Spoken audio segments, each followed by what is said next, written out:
Untuk slide pertama saya paling suka tampilkan yang ini ya. Ya. Ya, karena ini maknanya sangat dalam ya. Jadi kita tahu bahwa anak itu tidak sama dengan dewasa. Ya, saya rasa mungkin Dr. Martina sudah menjelaskan ya. Jadi ciri khas dari anak adalah bertumbuh dan berkembang. Nah, kalau kita sudah di atas umur 20 tahun, ya kemungkinan besar ya, mungkin kita sudah tidak tumbuh dan tidak kembang lagi. Nah, yang mengapa kita sangat menitik beratkan pertumbuhan dan perkembangan, ya karena masa depan Indonesia itu ada di situ. Ya, jadi mengenai nutrisinya, otaknya bagus atau tidak, ya itu awalnya dari anak ya, awalnya dari anak. Nah, kalau nutrisinya anak tidak bagus, ya berarti otaknya juga tidak bagus dan kedepannya juga pasti tidak bagus ya. Oke, saya mulai saja. Jadi kita mempunyai banyak kesalahan dan kehilafan ya, tetapi kejahatan yang paling nista adalah mengabaikan anak-anak ya. Jadi walaupun kita membunuh orang, 100 orang misalnya kita bunuh, tetapi tetap kejahatan yang paling jahat, paling nista itu adalah mengabaikan anak-anak ya. Ya, mengapa? Karena banyak hal bagi kita bisa menunggu, tetapi untuk anak tidak ya, tidak bisa menunggu anak ya. Kenapa? Karena saat ini tulangnya sedang dibentuk, darahnya sedang dibuat, dan inderanya sedang berkembang ya. Jadi untuk anak kita tidak bisa mengatakan besok, tetapi harus hari ini. Ya, jadi ini maknanya sangat dalam sehingga kita harus selalu memperhatikan masa tumbuh dan kembang ini ya pada masa anak ini. Anak kan 0 sampai 18. Ya, jadi jangan mengira bahwa 18 itu tidak tumbuh dan kembang lagi. Masih bisa ya, paling tidak sampai 20 tahun itu masih bisa bertumbuh dan berkembang. Jadi kalau Anda masih umur 19 ya berarti masih bisa tambah tinggi ya, asal nutrisinya bagus ya, kayak gitu. Ya, jadi inilah yang harus kita perhatikan ya. Jadi jangan sampai gara-gara kita yang seharusnya bagus seorang anak ternyata malah tidak bagus ya. Nah, itu yang harus kita perhatikan. Jadi tolong, masa anak itu yang paling vital ya pada seorang individu. Ya, jadi kalau anaknya bagus, masa anaknya bagus, nutrisinya dan sebagainya, maka berarti ke depan dia akan baik ya, pekerjaannya baik, jadi dokter misalnya dan sebagainya ya. Oke. Nah, saya rasa ini kita semuanya sudah tahu bahwa nutrisi atau ilmu gizi adalah ilmu yang mempelajari hubungan antara makanan dan kesehatan dan penyakit. Jadi antara makanan dan kesehatan dan juga makanan dengan penyakit. Ya, jadi makanan bisa jadi sehat, makanan juga bisa jadi penyakit ya. Jadi hati-hati kalau melihat makanan ya, tolong lihat dulu. Ini ada gizinya tidak ya, seperti itu. Nah, untuk kita nanti ini pada kita belajar ini kita menitik beratkan yang nomor 2 ya, clinical nutrition. Jadi ilmu gizi klinik artinya pada anak ya, maksudnya pada anak ya. Jadi semua yang berhubungan dengan penyakit ya, penyakit yang berhubungan dengan gizi ya, itu yang akan kita pelajari. Nah, saya masuk yang pertama untuk pendahuluan adalah makanan dan gizi. Jadi kita sudah mengetahui, mungkin sudah hatam semua ya. Jadi ada sejak SD, SMP, dan SMA mungkin sudah pernah mendengar ya. Jadi ada namanya makro dan mikronutrien ya. Yang mana makro adalah protein, karbohidrat, dan lemak. Sedangkan mikro adalah vitamin dan mineral ya, seperti itu. Dan ini harus ada ya, harus ada pada makanan seorang anak ya, sejak bayi ya, sejak lahir itu harus ada semua ini. Tidak boleh ada yang salah satunya kurang, itu tidak boleh ya. Jadi harus semuanya ada, lima-limanya harus ada, makro dan mikro ya. Nah, sekarang saya masuk pada nilai gizi makanan. Yang pertama-tama kalau kita makan ya, kita membeli makanan, nah tolong yang kita perhatikan adalah apakah jumlah kalori itu adekuat atau tidak. Nah, kalorinya itu bisa dari mana? Protein, karbo, dan lemak. Ya, tetapi yang paling sering untuk kalori itu adalah karbohidrat. Ya. Nah, kalorinya dulu yang harus cukup. Ya, kalau kalori tidak cukup, maka yang lain tidak akan cukup juga. Jadi kalau kalorinya sudah cukup, berarti yang lain bisa berfungsi sebagaimana seharusnya.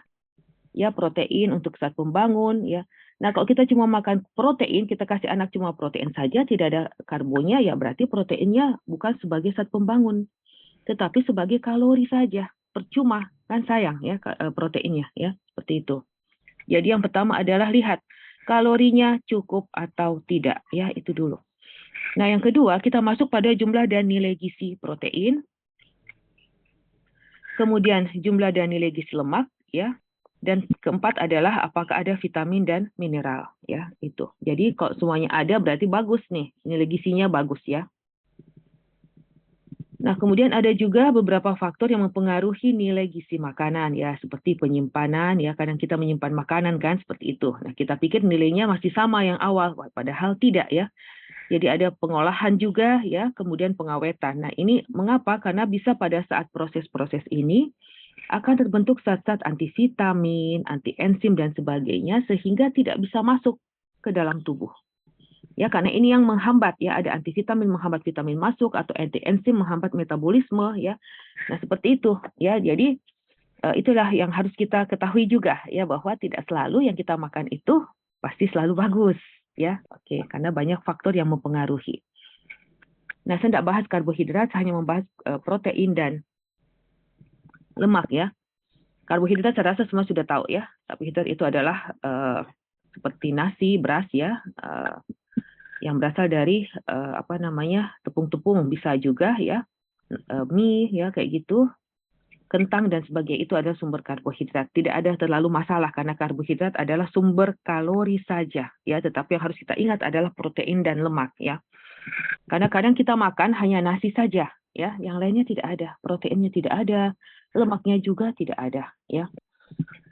Nah, saya masuk untuk protein ya. Protein ini kita tahu di sini adalah merupakan elemen esensial.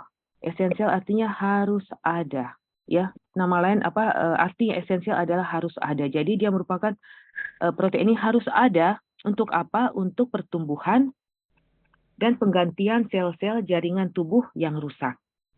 Ya, jadi kita tidak bisa bertambah besar ya, bertambah tinggi ya, bertambah gemuk misalnya kalau tidak ada protein. Ya, kenapa ya sel-sel kita atrofi semua? Ya, kenapa ya proteinnya tidak ada? Karena protein kan sebagai zat pembangun. Jadi dia mengganti sel-sel atau jaringan tubuh yang rusak. Ya, ya itu harus kita ingat. Nah, apa fungsi dari protein? Yang pertama adalah sebagai sumber bahan pembangun untuk sel-sel jaringan tubuh. Nah, ini saya sudah jelaskan ya. Jadi harus ada, ya, dia esensial. Ya, harus ada protein. Yang kedua adalah sebagai sumber bahan pembentukan protein fungsional. Ya, jadi seperti enzim, ini enzim kan berguna untuk metabolisme. Ya, metabolisme apa? Protein, karbohidrat, dan lemak. Kalau tidak ada enzim berarti tidak jalan itu metabolisme. Ya, kita tidak bisa tambah besar ya. Yang kedua juga sebagai hormon, ya, bahan dari hormon. Nah, kalau kita tidak konsumsi protein, berarti hormon kita tidak ada, tidak bagus, misalnya kurang, ya, misalnya hormon pertumbuhan, ya, growth hormone, ya, kita tidak bisa bertambah besar, ya. Kemudian antibodi, untuk melawan penyakit juga tidak ada, ya, kita gampang sakit seperti itu, ya. Modulator pertumbuhan juga, ya, tidak ada juga, ya. Dan terakhir adalah sebagai protein pengangkut. Nah, ini sebagai protein pengangkut ini banyak, ya, vitamin A. Yang untuk transportasinya itu adalah protein untuk mengangkut vitamin A ya.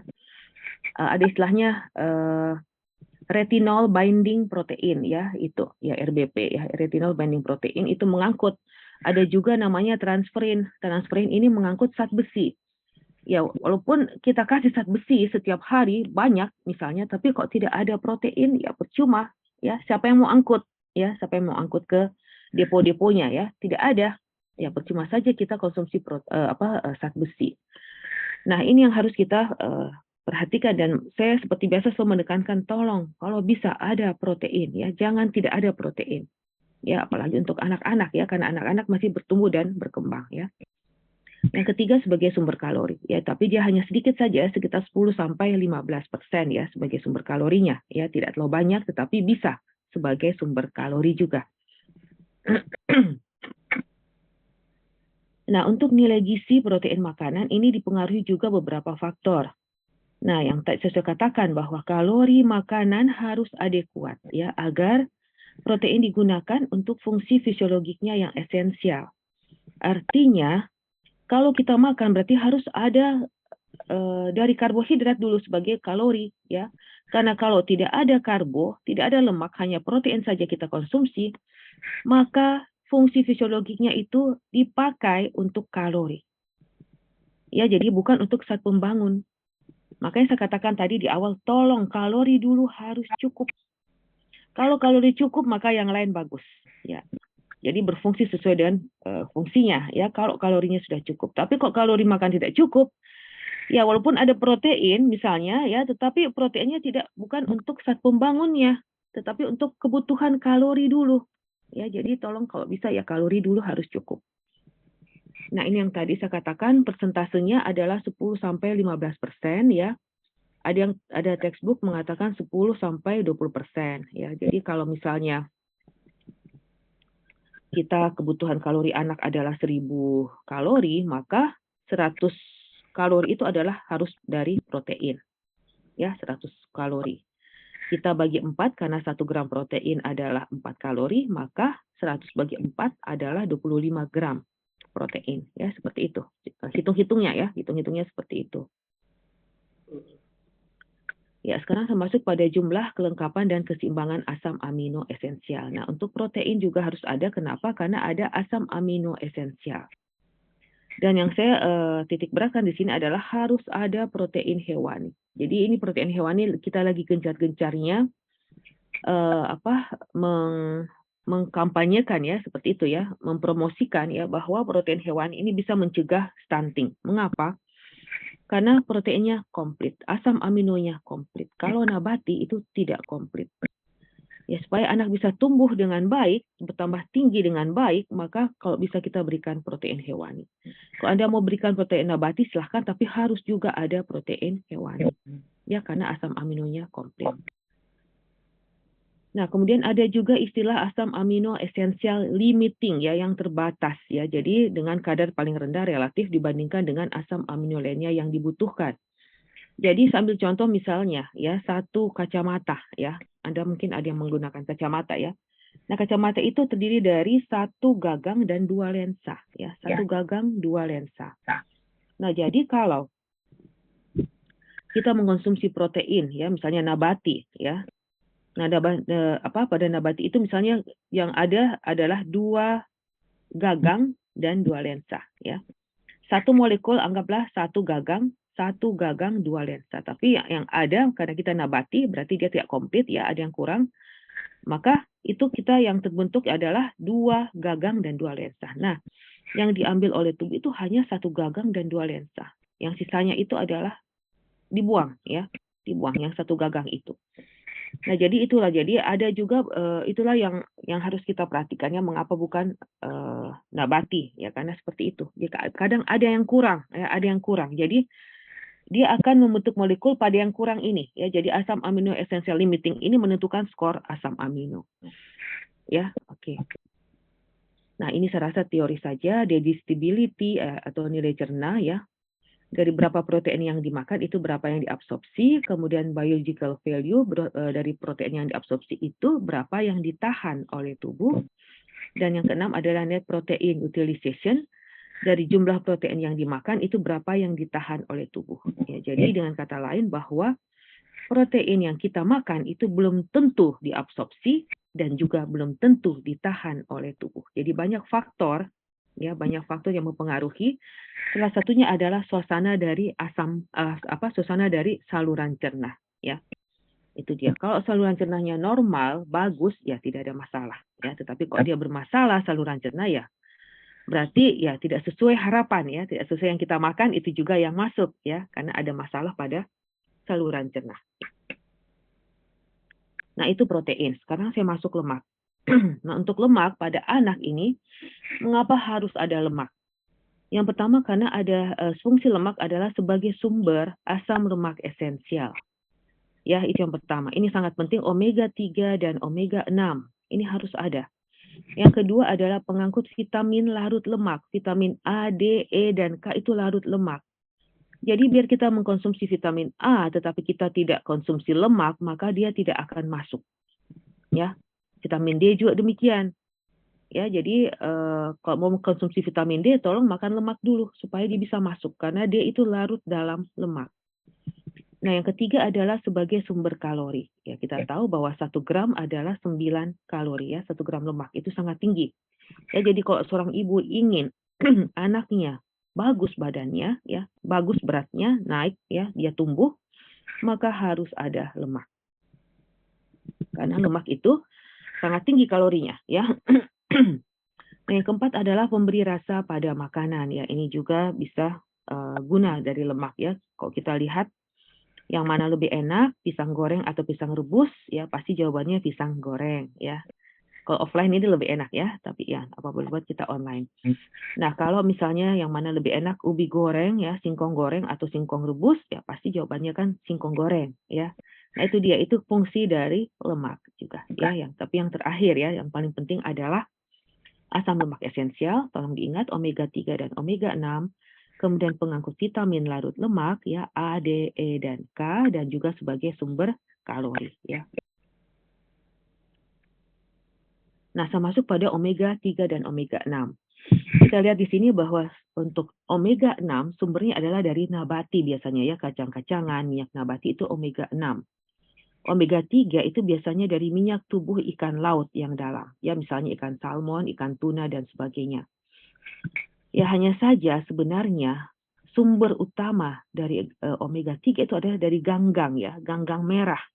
Ya, makanya mengapa ikan salmon itu tinggi omega 3, ya karena makanannya ganggang merah. Kalau kita melihat daging, ya, tubuh dagingnya, daging dari salmon itu kan kemerah-merahan, ya. Nah, itu dari ganggang merah, ya, seperti itu. Tetapi ada ikan, ya, ikan di Indonesia, di tempat kita itu yang lebih tinggi omega 3-nya dibanding ikan salmon. Kalau ada yang pernah mendengar, kok di Jawa sih bilangnya ikan kembung, ya, ikan kembung. Nah, itu tinggi sekali omega 3. Lebih tinggi dari salmon, ya, dan itu ada di Indonesia, ya. Jadi nggak usah beli ikan salmon, ya, itu kan impor, ya, mahal, ya. Kita konsumsi saja, cari di pasar, cari di lelang situ, ya, ikan kembung, ya. Saya kurang tahu apa untuk di Makassar namanya apa, ya, tapi di Jawa disebut ikan kembung. Ada yang mengatakan sama dengan makarel, ya, untuk di negara barat, ya, makarel namanya. Tapi kalau yang tidak salah, kok model-modelnya, ya, ukuran-ukuran itu mirip dengan banyara. Orang bilang ikan banyara, ya, mudah-mudahan sama, ya, dengan itu, dengan ikan kembung, ya. Nah, untuk defisiensi omega 6 akan terjadi gangguan pertumbuhan, ya, kelainan kulit, kegagalan reproduksi, dan juga perlemakan hati. Sedangkan omega 3 itu terutama untuk kognitif, ya, bisa terjadi gangguan belajar, gangguan ketajaman visual, dan kelainan neurologik. Sedangkan untuk fungsi farmakologiknya, omega 6 itu menurunkan kolesterol, sedangkan omega 3 menurunkan trigliserida. Ya, nah itu dia. Jadi Anda harus ingat ini, ya. Jadi kalau omega omega 3 itu adalah, ingat, fish body oil. Ya, jadi minyak tubuh ikan, ya, tapi bukan fish liver oil. Minyak hati ikan, bukan, ya. Jadi kalau kita lihat, ya, minyak ikan yang dijual itu adalah fish liver oil. Itu tinggi vitamin A dan D. Tapi bukan yang omega 3, ya. Jadi hati-hati mengkonsumsi itu, ya. Ya. Karena vitamin A dan D larut dalam lemak, dan itu akan disimpan kelebihannya itu di hati. Jadi kalau kita mengkonsumsi, anaknya mengkonsumsi terus-menerus, ya, ibunya memberikan terus-menerus fish liver oil, ya, minyak ikan, ya, maka akan terjadi gangguan hati, ya. SGOT, SGPT akan meningkat, ya. Ada kejadian seperti itu, ya. Jadi tolong perhatikan, ya. Jadi jangan merasa oh ini bagus, ya, jangan begitu, ya, karena masing-masing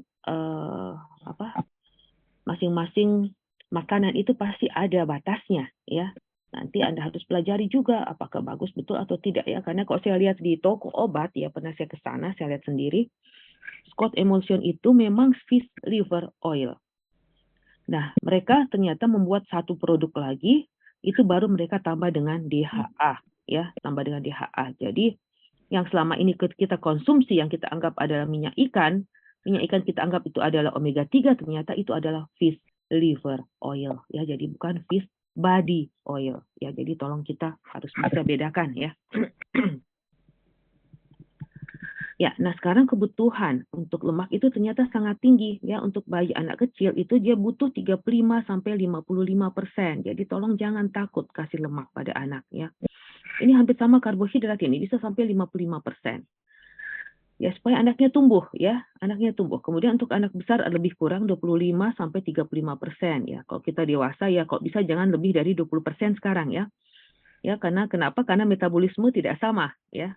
Sudah kecepatannya sudah menurun ya. Kalau umur-umur di atas 40 ya itu sudah menurun ya, 30-40 sudah menurun ya, mulai menurun. Tapi pada anak itu tidak ya. Ya, jadi inilah yang harus kita berikan ya.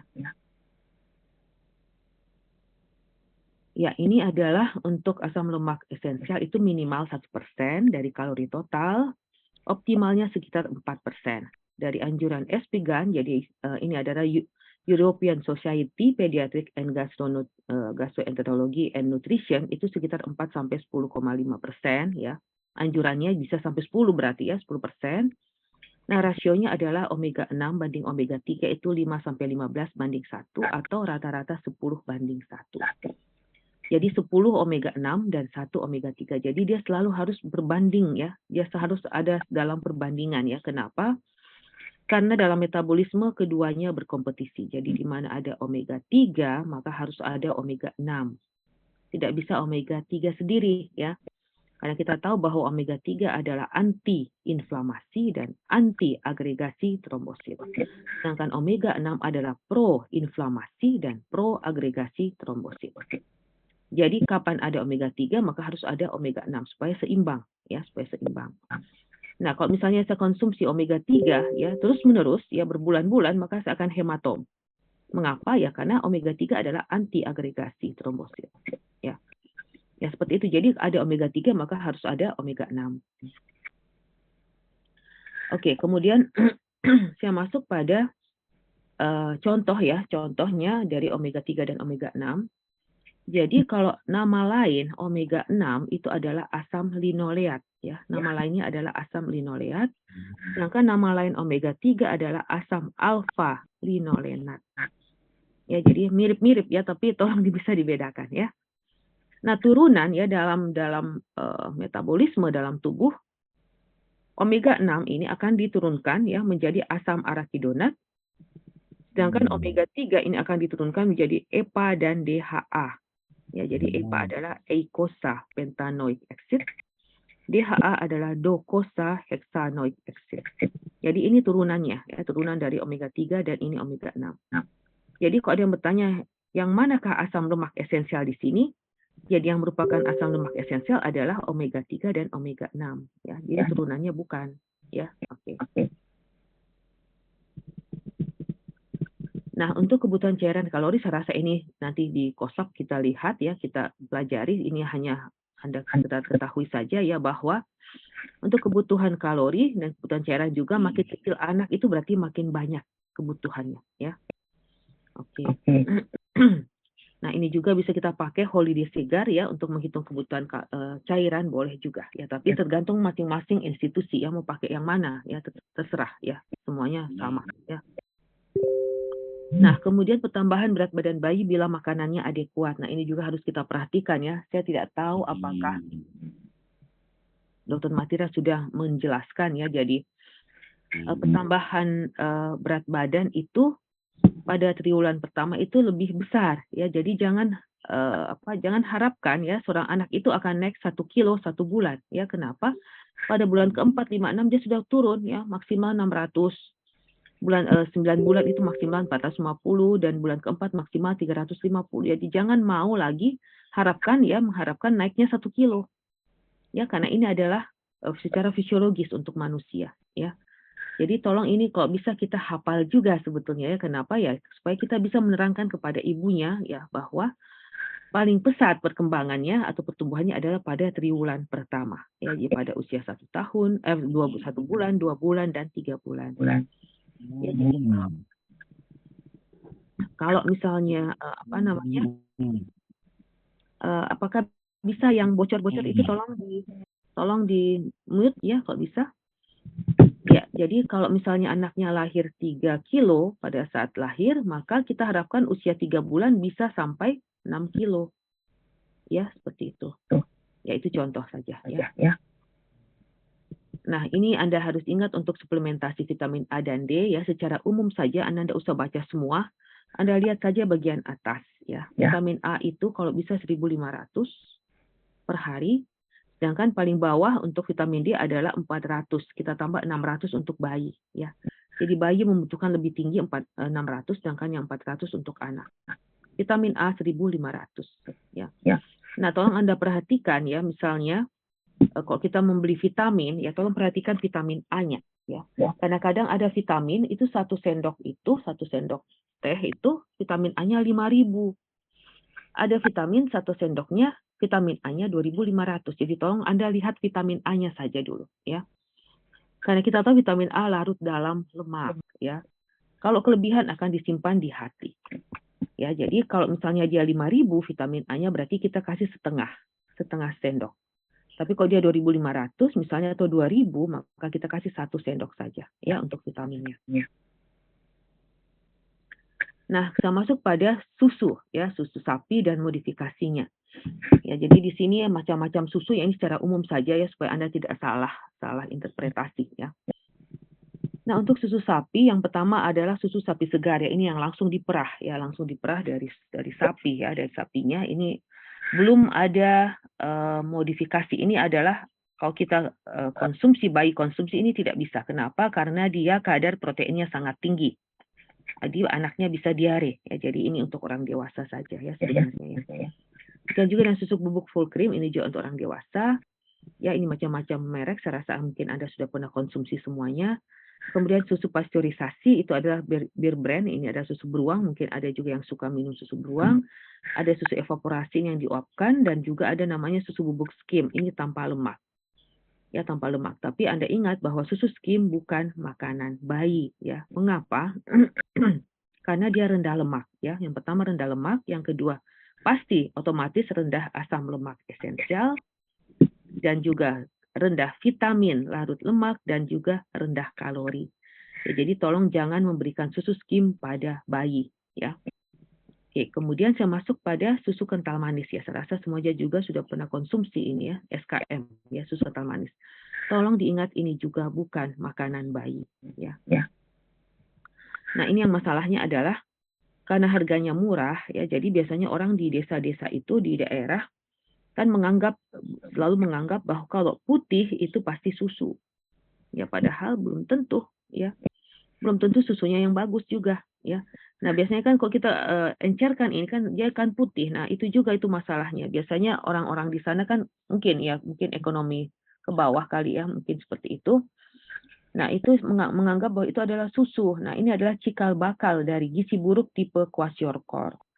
Ya, karena dia cuma gula saja, ya, proteinnya tidak ada. Ya, bagaimana mau tumbuh? Ya, seperti itu. Jadi ini tolong diingat susu skim dan susu kental manis ini bukan makanan bayi. Ya, jadi tolong jangan diberikan ya. Nah, sekarang saya masuk pada susu formula.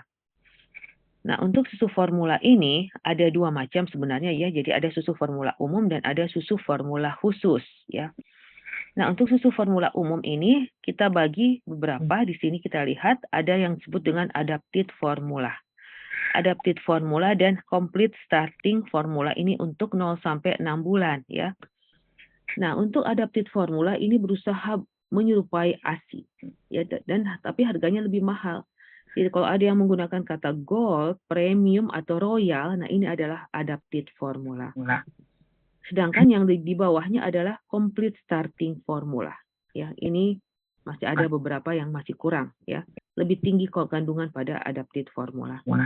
Ya, ini biasanya digunakan untuk menengah ke bawah. Ya, tapi tetap ini juga masih bisa untuk tumbuh kembang ya, untuk masih bisa kita pakai. Ya, saya ambil contoh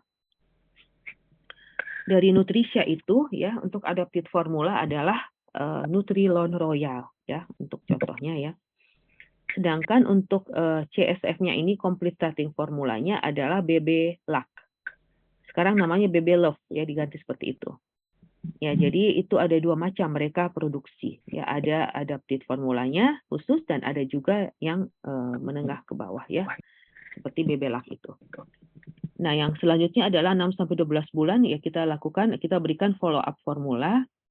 Kemudian ada disebut dengan formula anak kecil atau balita, formula anak prasekolah dan formula anak sekolah. Ya, tetapi ini 456 ini ya, nomor 456 ini adalah kalau menurut saya adalah permainan dari produsen ya. Kenapa? Karena kita harus pegang prinsip ya, bahwa 1 tahun ya, usia 1 tahun tidak ada masalah susu. Ya, apakah anaknya mau minum susu cair, UHT misalnya, atau susu bubuk, ataupun tidak minum susu, tidak ada masalah. Ya, jadi misalnya anaknya hanya mau ASI saja, walaupun ASInya sudah sisa sedikit, ibunya mau kasih susu formula, anaknya tidak mau, ya jangan dipaksa. Ya, jadi ingat saja, usia 1 tahun tidak ada masalah susu. Apakah mau susu cair atau susu bubuk atau tidak minum susu, silahkan. Ya, tidak ada masalah. Nah, mengenai formula anak kecil, balita, prasekolah, ya tidak ada masalah juga ini ya. Jadi tidak usah Anda betul-betul, harus kita kasih yang 3+, harus kasih 6+. Wah, tidak. Ya, karena prinsipnya di atas 1 tahun tidak ada masalah susu. Mau minum susu apapun terserah, ya silahkan. Ya, seperti itu. Ya, jadi tidak ada lagi sebetulnya kelompok-kelompok seperti ini, ya maksudnya seperti itu. Ini adalah permainan dari produsen kalau saya, ya. Nah, sekarang saya masuk pada susu formula khusus. Ya, untuk susu formula khusus ini, ada yang dikatakan formula rendah atau bebas laktosa. Ya, ini untuk intoleransi laktosa. Jadi kalau kita melihat dijual di apotek atau toko itu LLM ya, low lactose milk atau OLAC ya, nol laktosa maksudnya ya. Nah, itu untuk intoleransi laktosa. Jadi anaknya diare kronik ya, jadi kemungkinan ini adalah intoleransi laktosa, maka kita harus berikan susu ya yang untuk intoleransi laktosa. Nah, kemudian saya masuk formula kedelai. Nah, ini formula kedelai adalah formula bisa untuk alergi protein susu sapi. Dia ini juga bebas laktosa. Jadi kalau kita pakai formula kedelai ini pada anak yang intoleransi laktosa, ini juga bisa. Ya, karena dia juga bebas laktosa. Nah, tapi untuk alergi, tolong ini ingat ya, bahwa secara saintifik, ya, secara ilmu pengetahuan, yang pertama kali harus maju sebenarnya adalah formula hidrolisat protein. Ya, ini yang harus pertama kali maju. Kalau dengan hidrolisat protein itu masih alergi, ya, maka kita naik banding ke asam amino. Ya, seperti itu. Ya, jadi kalau misalnya suatu daerah tidak ada hidrolisat, tidak ada asam amino, apa boleh buat kedelai yang maju, soya maju. Ya, tapi ingat bukan ini yang pertama, bukan soya yang pertama. Ya, oke. Nah, kemudian untuk formula BBLR atau prematur ini juga silahkan, ini kalorinya lebih tinggi dari yang standar ya. Jadi silahkan saja diberikan pada anak yang bayi berat lahir rendah ataupun prematur. Kemudian ada juga formula yang MCT, medium chain triglycerida. Ya, ini maksudnya ya MCT. Ini artinya langsung serap. Ya, ini untuk malabsorpsi lemak. Jadi dia tidak di metabolisme dan sebagainya lagi, langsung serap ya, langsung serap. Ya, usah diubah lagi misalnya dia dari long chain triglycerida diubah lagi menjadi medium chain, tidak begitu lagi ya. Nah, ini langsung masuk. Ya, jadi itu untuk yang malabsorpsi lemak ya. Oke, jadi ini untuk susu formula khusus ya. Ini yang terakhir ya. Hanya istilah saja supaya Anda tidak bingung ya. Jadi kita harus membedakan feeding dan eating ya. Feeding ini adalah memberi makan ya, dan eating adalah makan sendiri maksudnya ya. Nah, ada beberapa gangguan ya pada feeding disorder, yaitu yang pertama adalah overfeeding, artinya terlalu banyak diberi makan, dia berlebihan, anaknya bisa obesitas. Underfeeding berarti terlalu sedikit, ini bisa gizi kurang, gizi buruk. Kemudian anoreksia ini berarti tidak ada nafsu makan. Dan vomiting ya, ini juga termasuk feeding disorder. Vomiting ini ada 3 ternyata ya. Jadi ada namanya regurgitasi, orang Jawa bilang gumoh ya. Jadi dia makanan yang sudah dimakan itu ditelan ya, masuk ke lambung, itu naik kembali ya ke atas ya lewat oesophagus, kemudian masuk di mulut, keluar dari mulut. Tapi tidak ada kontraksi untuk mengeluarkan, dia mengalir saja, itu regurgitasi. Nah, kalau vomitas ini adalah muntah yang sebenarnya yang sering kita alami, itu adalah ada kontraksi untuk mengeluarkan ya, seperti itu. Sedangkan ruminasi ini juga naik ke atas ya, makanan naik kembali, tetapi dia tidak keluar dari mulut ya, dia kunyalai kembali baru dia telan lagi ya, itu ruminasi. Nah, yang terakhir adalah pika. Pika ini merupakan gangguan juga. Kenapa? Karena anaknya suka mengkorek-korek tembok dan dia makan tembok itu. Nah, ini juga mungkin merupakan suatu kelainan ya, itu pika. Nah, untuk eating disorder ini akan dibahas di psikiatri ya. Saya tidak tahu apakah sudah diberikan atau tidak, tapi saya percaya pasti ada. Ya, jadi saya tidak akan bahas ini karena ini bagian dari psikiatri. Mengapa? Karena ini anoreksia nervosa, jadi pikirannya itu ya, ini menyangkut pikiran. Terutama pada anak orang dewasa ya. Jadi pikirannya itu merasa dirinya obesitas, gemuk sekali padahal sebetulnya dia sudah sangat gizi buruk ya. Nah, itu yang bahaya juga. Kemudian bulimia nervosa ini makan terus-terus ya, makannya banyak. Ya, lama-lama setelah makan ya dia keluarkan lagi, dia muntahkan, dia korek-korek, muntahkan, atau dia minum obat pencahar, atau dia puasa berhari-hari. Ya, ini bulimia nervosa. Ya, ini ada beberapa gangguan ya makan ya. Dan ini dikuliahkan di psikiatri. Ya, serasa itu. Nah, terakhir mungkin sebelum selesai 1 jam ini, mungkin sedikit saja mengingatkan ya. Tolong jangan bingung dengan istilah. Ya, istilah PEM, itu PEM Anda harus ingat adalah protein energi malnutrition. Ya, itu PEM. Nah, dia terdiri atas PM ringan, sedang, dan berat. Nah, bagaimana dengan klasifikasi WHO? WHO mengatakan gizi baik, gizi kurang, dan gizi buruk. Nah, ini beradanya di mana? Nah, jadi ternyata PEM ringan sedang itu sama dengan gizi kurang. Sedangkan PEM berat itu adalah gizi buruk. Ya, jadi kalau bingung dengan istilah PEM, ya kadang-kadang orang bilang, oh ini PEM. Iya, Anda harus jelaskan ini ringan sedang atau berat. Ya, karena ada 2 PEM. Daripada kita pusing ya dengan istilah ini, maka lebih bagus kita katakan saja, oh anak ini gizi kurang, ya. Oh anak ini gizi buruk atau gizi baik. Ya, seperti itu. Jadi kita ikut dari klasifikasi dari WHO saja ya sebaiknya ya. Oke, saya rasa itu yang pertama. Mungkin ada yang mau bertanya sebelum saya masuk yang kedua. Slide saya kelihatan? Udah kelihatan, Dok. Kelihatan ya? Oke, ada yang mau bertanya sebelum saya lanjut?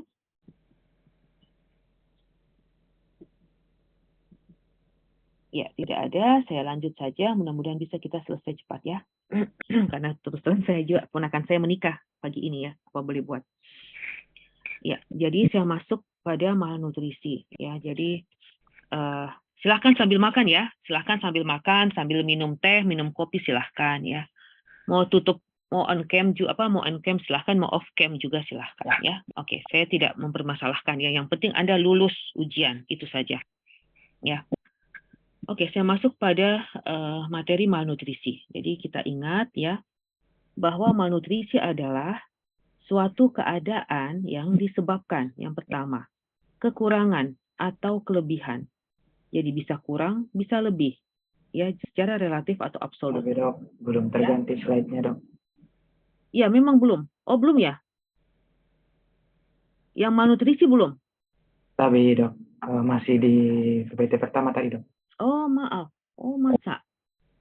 Oh, begitu ya.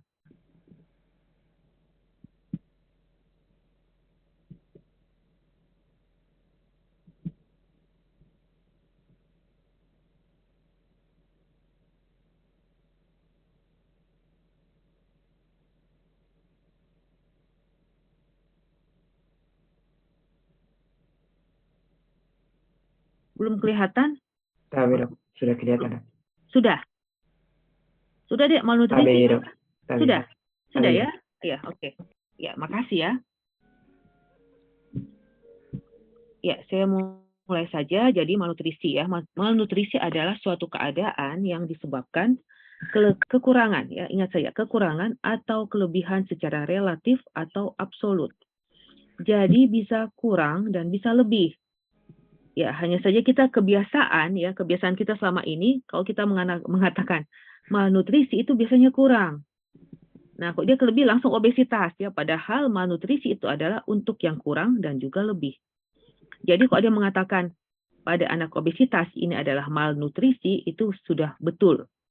Ya, betul, tidak salah ya, karena memang mal itu salah ya. Nutrisi ya nutrisi ya. Jadi salah nutrisi ya. Jadi kalau kurang ataupun lebih itu berarti memang salah ya. Jadi jangan menganggap cuma kekurangan saja yang malnutrisi. Nah, itu yang pertama, kurang atau lebih. Yang kedua adalah satu atau beberapa zat gizi esensial. Ya, jadi bisa misalnya vitamin A sendiri, misalnya ya, ataupun protein sendiri, ya bisa seperti itu. Ya. Kemudian yang ketiga, dalam waktu yang cukup lama untuk menimbulkan keadaan patologi. Nah, jadi jangan mengharapkan bahwa kalau sudah ada gizi buruk atau gizi kurang itu berarti baru saja terjadi. Ya. Artinya defisiensi nutrisi itu baru-baru saja. Nah, ini harus butuh waktu yang cukup lama sampai terjadi malnutrisi. Jadi memang apa ya, tidak misalnya hari ini dia tidak makan, besok langsung gizi buruk. Wah, tidak. Ya. Kalau kita puasa misalnya ya, apakah kita langsung gizi buruk besoknya? Kan tidak. Kan yang seperti itu ya. Nah, itu yang harus kita perhatikan. Jadi memang cukup lama dulu, butuh waktu yang cukup lama. Ya, jadi kalaupun ada gizi buruk datang ke kita, oh berarti ini sudah berbulan-bulan ini kekurangannya ya. Oke. Ada ada 4 bentuk umum malnutrisi. Yang pertama ada undernutrition. Jadi kekurangan dalam jumlah kalori. Jadi ada karbonya, ya karbohidrat ada, proteinnya juga ada, lemaknya ada, tapi kurang. Ya kurang, jumlahnya kurang. Nah, ini yang kita sebut dengan undernutrition. Itu misalnya pada puasa yang anak yang lama ya, kelaparan dan waktu yang lama, dan juga marasmus ya, defisiensi kalori. Itu kita sebut marasmus. Jadi anaknya sangat kurus, ya sangat kurus. Itu karena kurang dalam jumlah kalori. Padahal saya katakan di awal tadi ya, tolong kalori dulu harus cukup. Kan seperti itu. Ini ada juga semua, makronya ada tapi kurang, jumlahnya kurang ya. Jadi anaknya kurus ya. Yang kedua adalah defisiensi spesifik. Nah, yang dimaksud di sini adalah kekurangan satu jenis zat gizi ya. Misalnya contoh tadi yang saya katakan defisiensi protein, kita sebut kwashiorkor. Defisiensi vitamin A, itu sereftalmia misalnya. Beri-beri adalah defisiensi vitamin B1. Nah, ini juga masuk dengan malnutrisi ya. Malnutrisi juga kita bisa katakan ya. Nah, atau ada imbalance ya, atau ketidakseimbangan antara berbagai zat gizi. Ya, seperti itu ya. Jadi misalnya protein vitamin A ya. Karena kalau vitamin A tadi saya katakan metabolisme itu butuh protein ya, seperti itu. Ya, jadi harus ada ini ya. Jadi kalau misalnya proteinnya tidak ada ya berarti vitamin A-nya tidak bisa juga di metabolisme ya, karena dia butuh ya retinol binding protein itu harus ada. Nah, ini imbalance. Ini juga ternyata disebut masuk dalam malnutrisi. Nah, kemudian overnutrition. Overnutrition ini adalah kelebihan dalam jumlah kalori yang tadi kurang. Ini ini banyak jumlahnya ya, makannya banyak, maka ini bisa menyebabkan obesitas. Ya, jadi ada 4 bentuknya. Yang pertama adalah undernutrition, defisiensi spesifik, imbalance, dan overnutrition. Ya. Nah, kita masuk pada patogenesis ya. Jadi intinya awalnya itu selalu nutritional inadequacy. Jadi nutrisi yang tidak adekuat, asupan yang tidak adekuat, itu dulu yang awalnya. Apakah penyebabnya primer karena dietnya, makanannya yang kurang atau tidak ada, ataupun sekunder. Sekunder ini adalah masalah di luar dari makanan, misalnya saluran cerna misalnya yang bermasalah. Makanan ada tapi saluran cernanya tidak bagus ya, seperti itu. Akibatnya ujung-ujungnya semua baik primer maupun sekunder akan menyebabkan tidak adekuatnya asupan nutrisi ya. Nah, kalau tidak adekuat berarti dia kurang misalnya, maka tubuh mempunyai homeostasis. Dia akan menggunakan cadangan dulu dalam tubuh. Ya. Jadi ini butuh waktu nih, butuh waktu. Ya, jadi ini kan tidak dalam satu hari. Ya kekurangannya berhari-hari, berbulan misalnya ya, berhari berminggu-minggu misalnya. Nah, tubuh akan mengkompensasi dulu. Dia akan menggunakan cadangan dalam tubuh. Nah, lama-kelamaan tetap tidak ada intervensi nutrisi, maka cadangan akan habis. Ya, kalau cadangannya sudah habis, maka tubuh akan menggunakan jaringan, ya, terutama otot. Ya, otot itu ada proteinnya, ya, dia tarik situ proteinnya, ya. Dia ambil protein dalam otot, maka dia akan terjadi defisiensi dalam jaringan. Ya, jadi ini panjang nih, perjalanannya panjang sampai ke sini, ya, tidak segera, ya. Nah, kalau kita melihat kita memeriksa lab misalnya ya, itu pasti sudah ada penurunan albumin ya, pasti turun ya, globulin dan sebagainya sudah mulai pasti turun ya. Nah, lama-kelamaan tetap tidak ada intervensi, maka akan terjadi perubahan fungsional. Ya, perubahan fungsional ya. Misalnya malabsorpsi ya, karena fili-fili ususnya lama-lama jadi atrofi misalnya ya, karena dia tidak ada protein ya. Turnover yang paling cepat ya, sel-sel yang berganti paling cepat adalah organnya adalah saluran cerna. Itu cepat berganti. Ya, jadi kalau tidak ada protein misalnya, maka atrofi fili usus pada usus halus itu atrofi fili. Jadi tidak ada yang menyerap ya, malabsorpsi dia. Nah, jadi lama-kelamaan terjadi perubahan anatomi ya, seperti itu. Nah, itu butuh waktu yang panjang ya. Jadi tidak dalam satu hari dia kurang makan, tidak makan satu hari besoknya langsung gizi buruk, tidak ya. Jadi itu kalau ada anak gizi buruk datang, Anda harus berpikir bahwa oh ini berarti sudah lama ya, sudah lama kekurangan ini anak ya, seperti itu. Tidak dalam sekejap. Jadi orang tuanya bilang, "Iya, Dok, ini baru kemarin." Wah, itu ibunya bohong ya, seperti itu. Ya, oke. Nah, yang tadi sama, yang tadi ya, jadi primer itu tadi saya katakan adalah asupan dalam makanan yang tidak adekuat. Artinya, makanannya tidak ada, ya, makanannya kurang. Ya, ini yang paling sering banyak terjadi, ya. Mau beli pakai apa? Uangnya tidak ada, ya. Itu yang paling masalah yang ini sebenarnya, ya.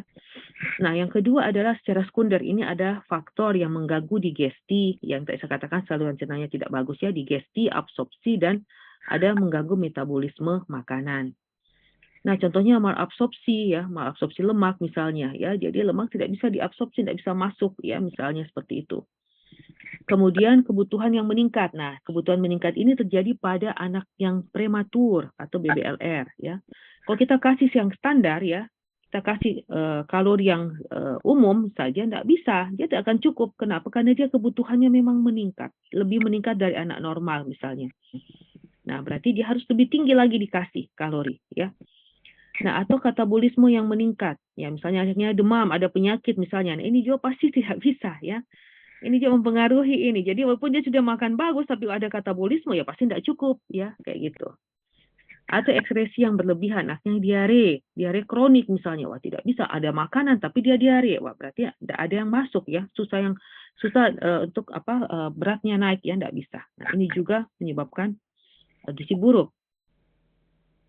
Nah, terakhir adalah inborn error of metabolism. Nah, ini juga yang bahaya juga, yang kadang kita tidak sadari ternyata ada. Walaupun kita lihat jarang, tapi ternyata banyak. Cuma kita tidak tahu bahwa ini adalah inborn error of metabolism. Ya, jadi mungkin sudah mempelajari tentang endokrin dan metabolisme.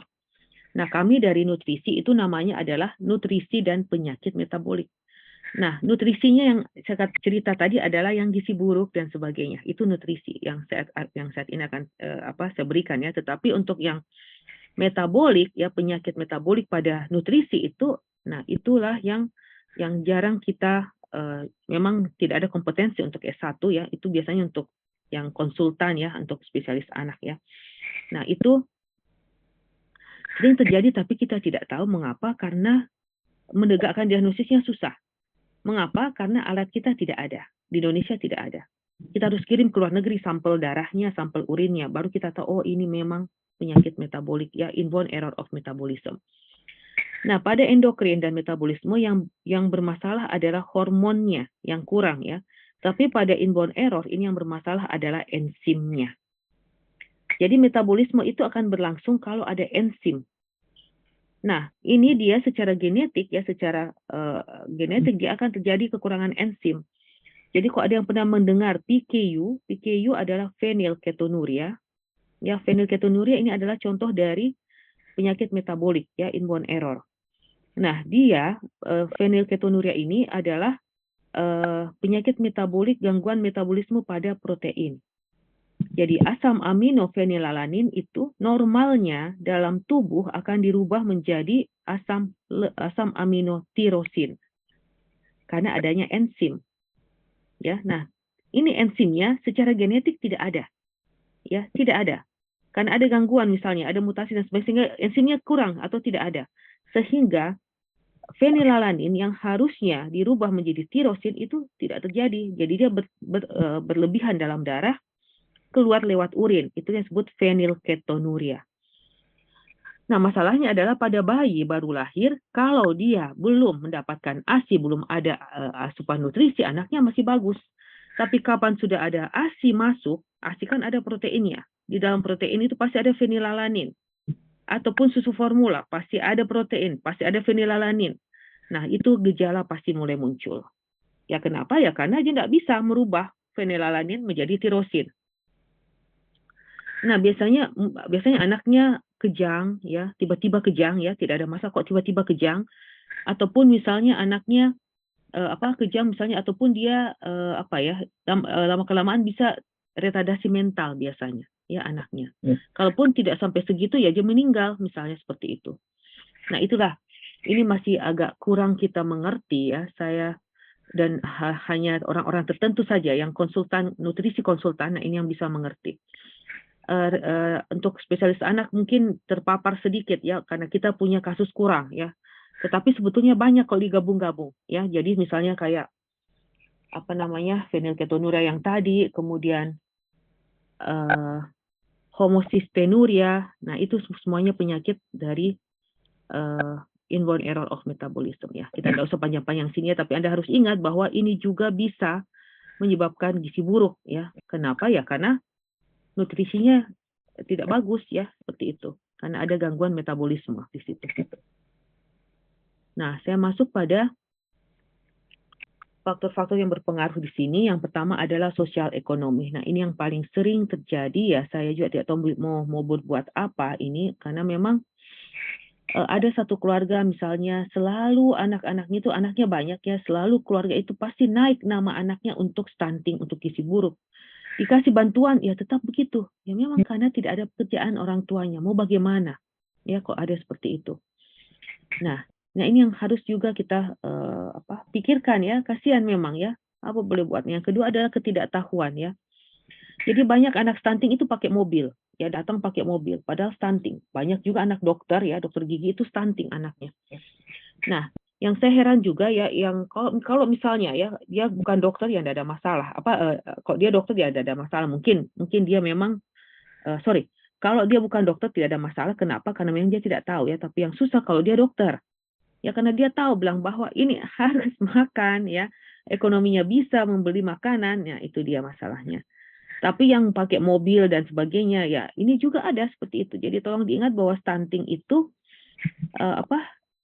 tidak selalu gizi buruk ya, selalu paling sering ada gizi baik itu stunting. Tapi gizi baiknya tanda kutip ya, gizi baiknya palsu. Nah, ini yang harus kita perhatikan ya. Jadi jangan menggunakan status gizi ya untuk menilai seorang anak, jangan cuma itu satu. Harus kita lihat BBU-nya, TBU-nya juga, dan untuk status gizinya BBTB. Kenapa ya? Karena kita tahu bahwa status gizi itu bisa status gizinya palsu.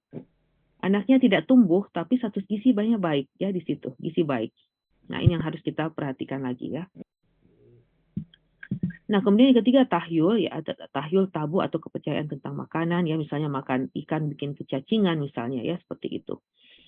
4, kondisi lokal dan musim ya, musim kemarau berkepanjangan atau musim hujan berkepanjangan ya, ini bisa menyebabkan kurangnya makanan. Dan yang kelima adalah gangguan saluran pencernaan ya, jadi ada maldigesti, malabsorpsi dan sebagainya ya. Ya, saya masuk saja. Nah, ini saya masuk pada diagnosis ya. Nah, jangan lupa anamnesis makanan. Nah, ini dia. Jadi kadang itu kita lihat kalau di rumah sakit kita jarang menganamnesis makanan. Kalau anaknya demam, ya demamnya terus yang ditanya ya, tapi kita tidak pernah tanya makanannya.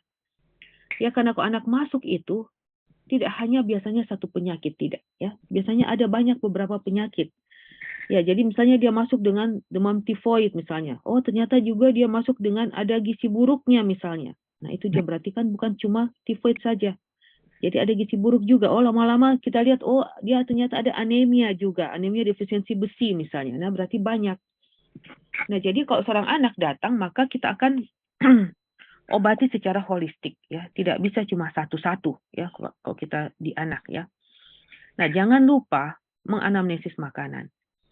Ya, karena ada beberapa penyakit itu gejalanya sama, ya, seperti sindrom nefrotik dengan kwashiorkor, ya, dua-duanya ada edema. Tapi tolong anamnesis baik-baik makanannya apa? Ya, karena kalau dia makan proteinnya bagus, maka kemungkinan dia SN, sindrom nefrotik.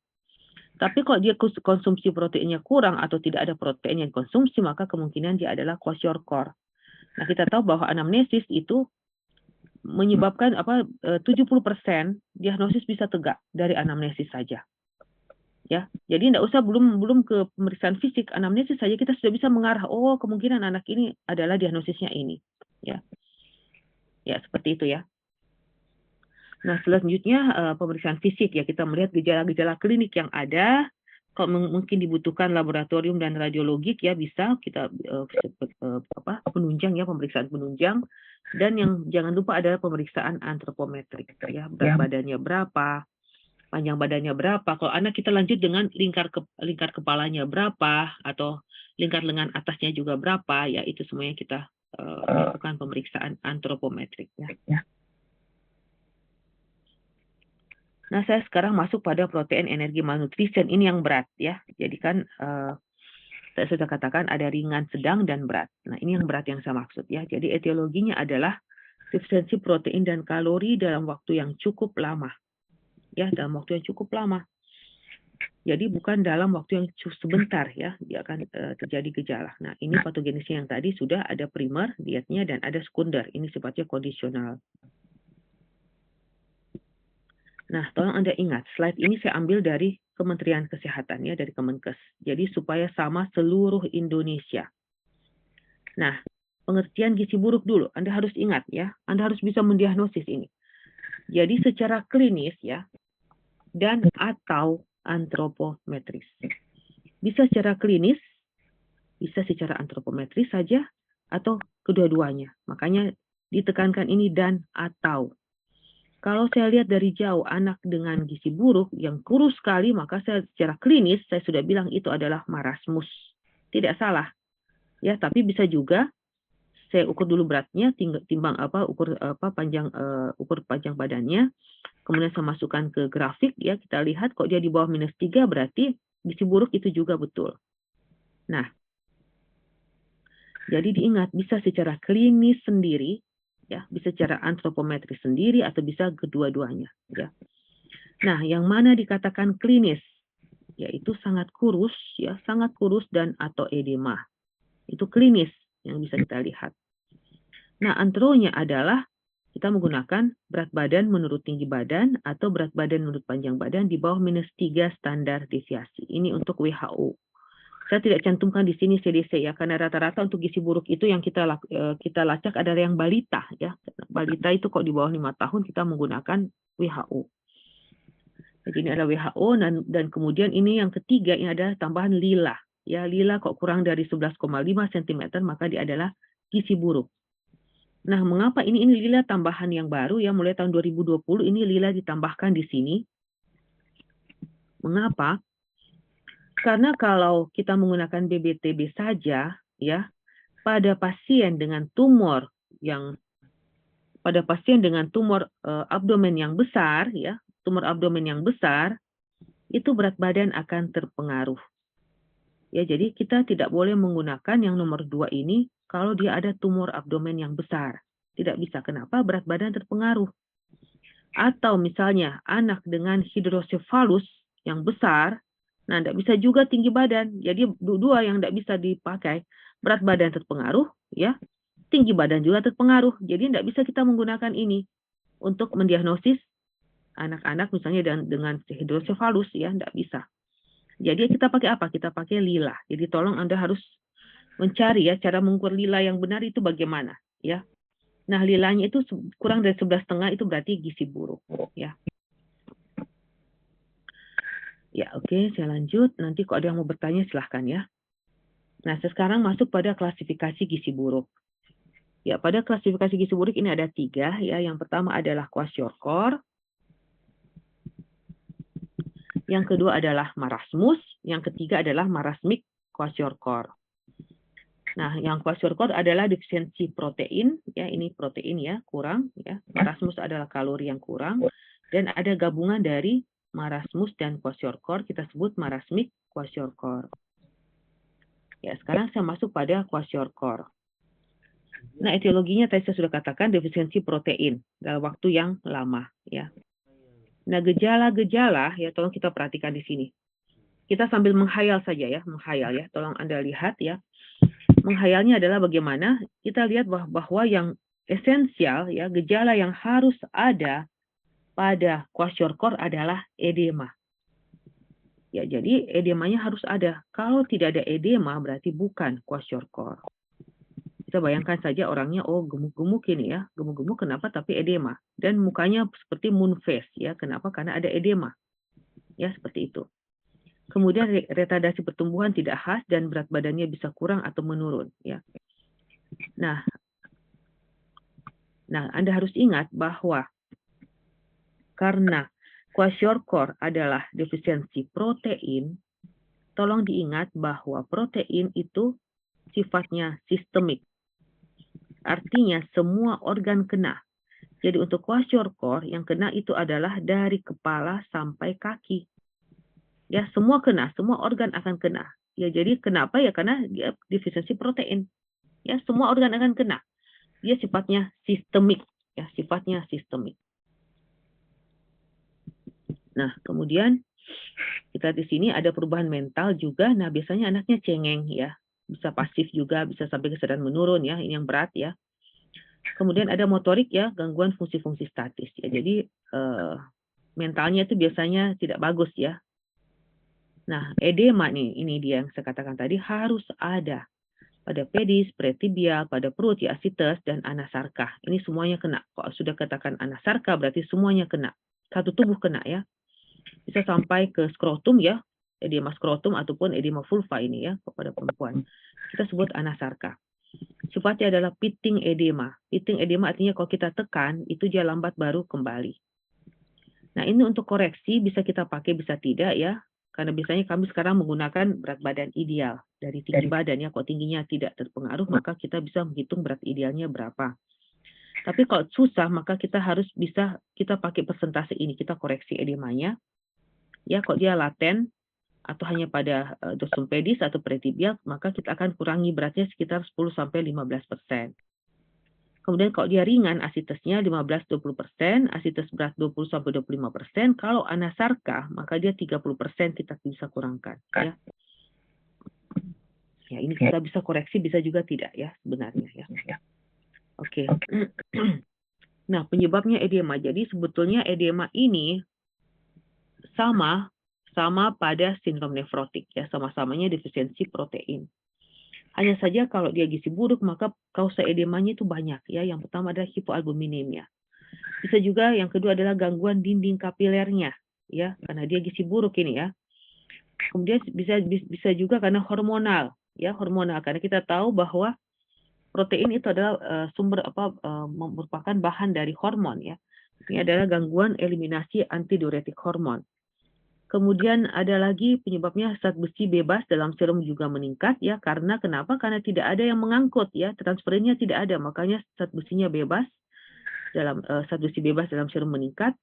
Ini terjadi katalisis reaksi peroksidase menyebabkan membran endotel yang rusak ya, sehingga rusak endotelnya sehingga bisa terjadi ekstravasasi cairan. Ya, jadi kalau pada kwashiorkor berarti penyebab dari edemanya itu banyak ya, tidak sama dengan sindrom nefrotik ya. Oke. Ya, jadi selanjutnya adalah kelainan pada rambut. Jadi memang pada kwashiorkor saya katakan dari kepala sampai kaki ya.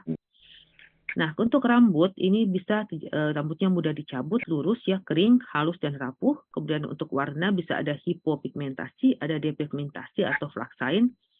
Jadi dia seperti hitam putih begitu ya kelainan warnanya, atau ada rambut jagung ya, seperti rambut jagung ya, itu.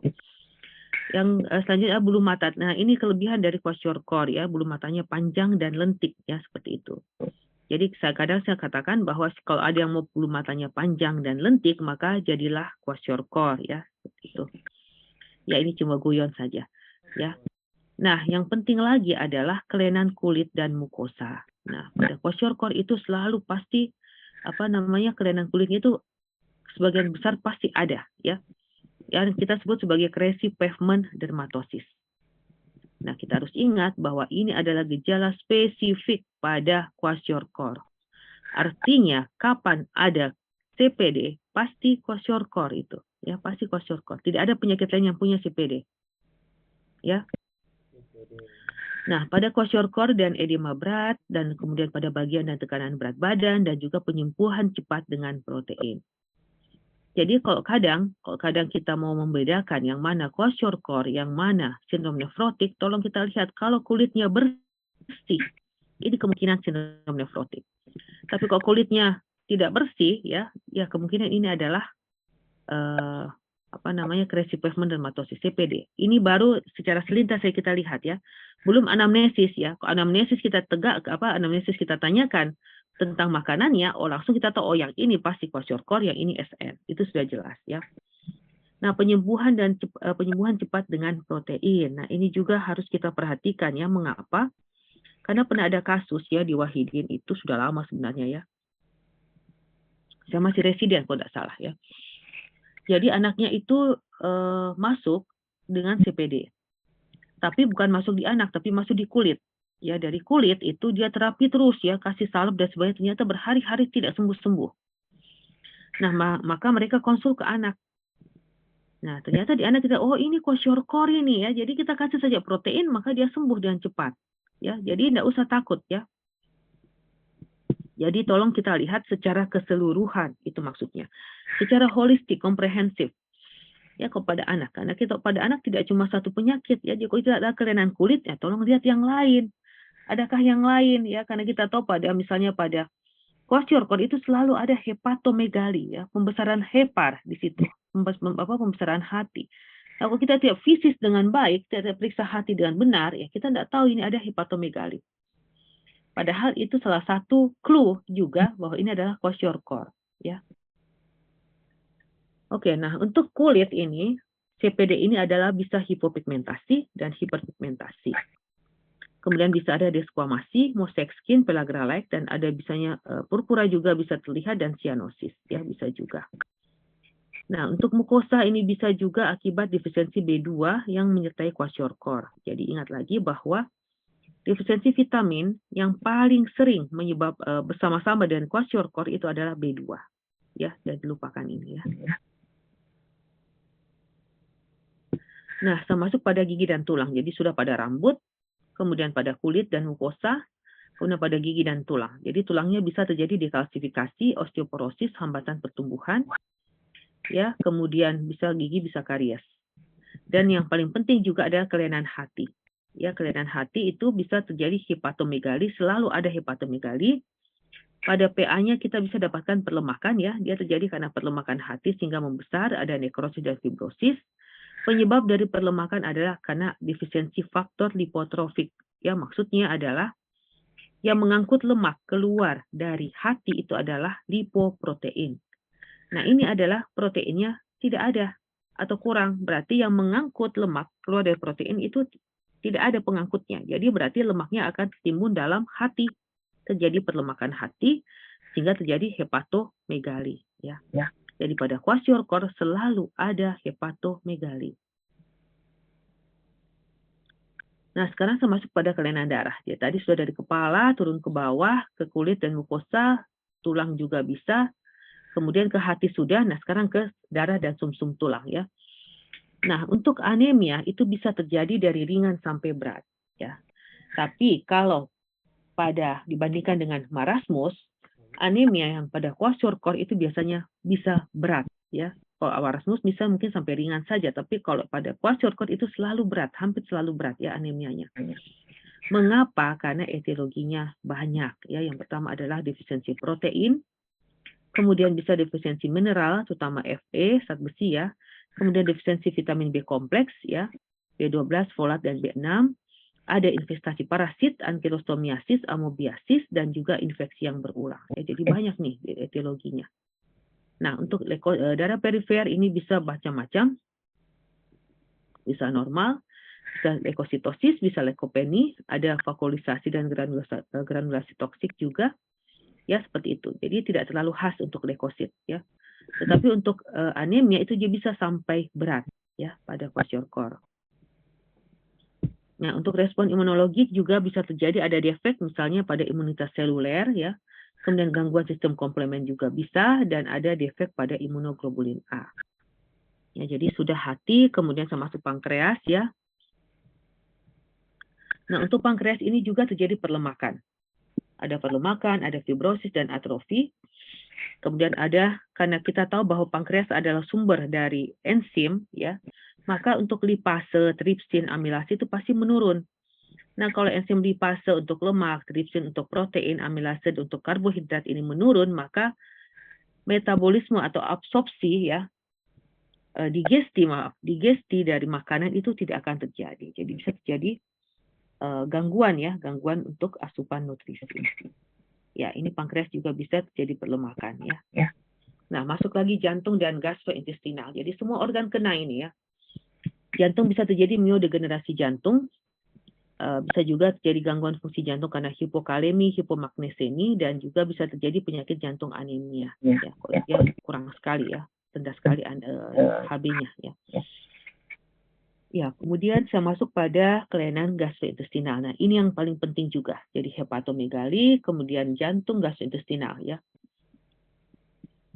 Nah, paling sering terjadi diare berulang. Jadi seorang anak dengan kwashiorkor itu masuk dengan diare dehidrasi berat ya, selalu begitu.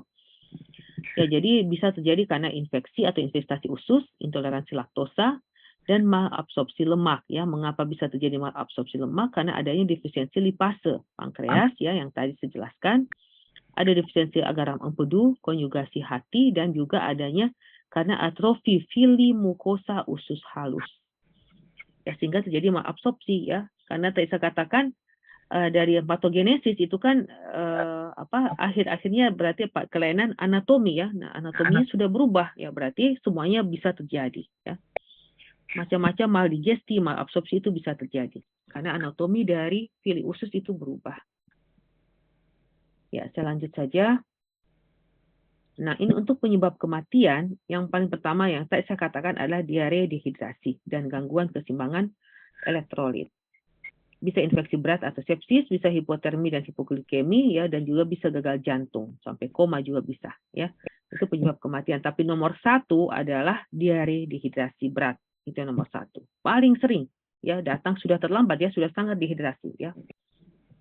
Nah, kita lihat di sini adalah contoh dari kwashiorkor. Jadi ini juga slide saya ambil dari Kemenkes ya.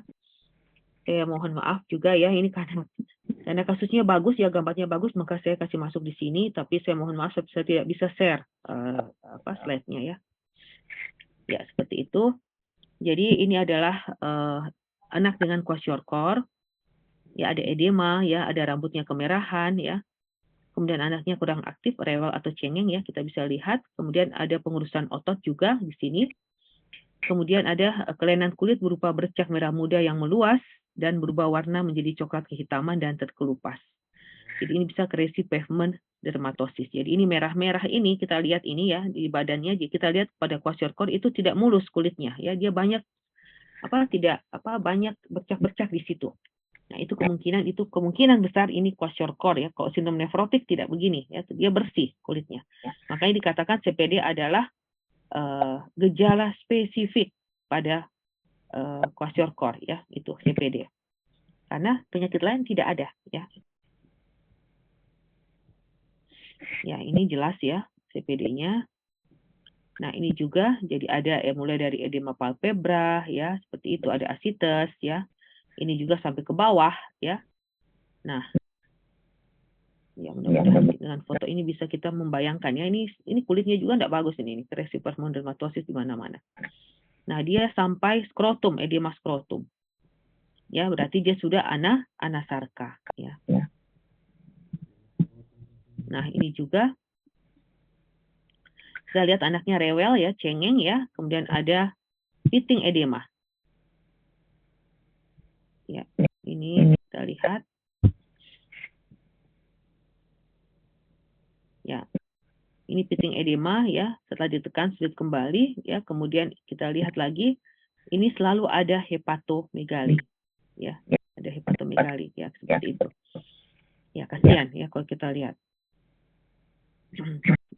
Oke, mudah-mudahan bisa diperhatikan ya. Mudah-mudahan dengan ini kita bisa diagnosis secara fisik saja ya, secara fisik. Oke, itu adalah kwashiorkor. Karena saya masuk pada marasmus itu lebih ringan ya, tidak panjang-panjang ini ya, yang tadi panjang. Dan untuk kwashiorkor tolong diingat bahwa itu adalah sifatnya sistemik ya, tidak lokal-lokal, tidak ada lokalnya ya. Jadi edemanya itu harus sistemik, dua-duanya kaki kena misalnya ya. Tidak ada kaki sebelah kiri yang edema, kaki sebelah kanan tidak edema, itu kwashiorkor ya, tidak seperti itu. Jadi sifatnya sistemik karena dia defisiensi protein ya. Nah, sekarang saya masuk pada marasmus. Ini adalah defisiensi kalori, berat badannya sangat rendah, ada degenerasi hebat jaringan lemak subkutan dan atrofi otot. Ya, jadi tadi kalau kita lihat dari patogenesis ya, jadi cadangan dulu diambil ya, jadi jaringan lemak subkutan dulu diambil. Nah, lama kelamaan jaringan yang diambil, jadi mengambil lagi protein dari otot ya, seperti itu. Sehingga terjadi atrofi otot atau wasting hebat ya. Nah, jadi makanya saya katakan tidak seketika terjadi kok gizi buruk ya. Nah, kalau kwashiorkor itu adalah moon face, makin ada old man face ya. Ini untuk seperti wajah orang tua. Rasio berat badan tinggi badan rendah, tidak ada edema ya, tolong diingat tidak ada edema. Kelainan kulit atau rambut ringan dan jarang. Diare bisa berulang tetapi lebih ringan dan resistensi tubuh juga rendah ya. Itu untuk marasmus. Nah, untuk laboratorium itu biasanya normal saja. Kalaupun ada yang tidak normal, itu ringan sifatnya, ya tidak berat, tidak sama dengan kwashiorkor. Kalaupun ini berat, berarti ada cacing tambang ini ya, ankylostomiasis ataupun amoebiasis. Ini juga enzim pencernaannya juga normal, pankreas hati tidak ada masalah ya, kelainan. Nah, ini adalah gambar dari anak dengan gizi buruk tipe marasmus ya. Kita lihat ada iga gambang ya. Ini tulang rusuknya, tulang iganya ini kelihatan ya. Kalau dia sudah kelihatan, ini berarti secara klinis ini adalah marasmus ya, gizi buruk tipe marasmus.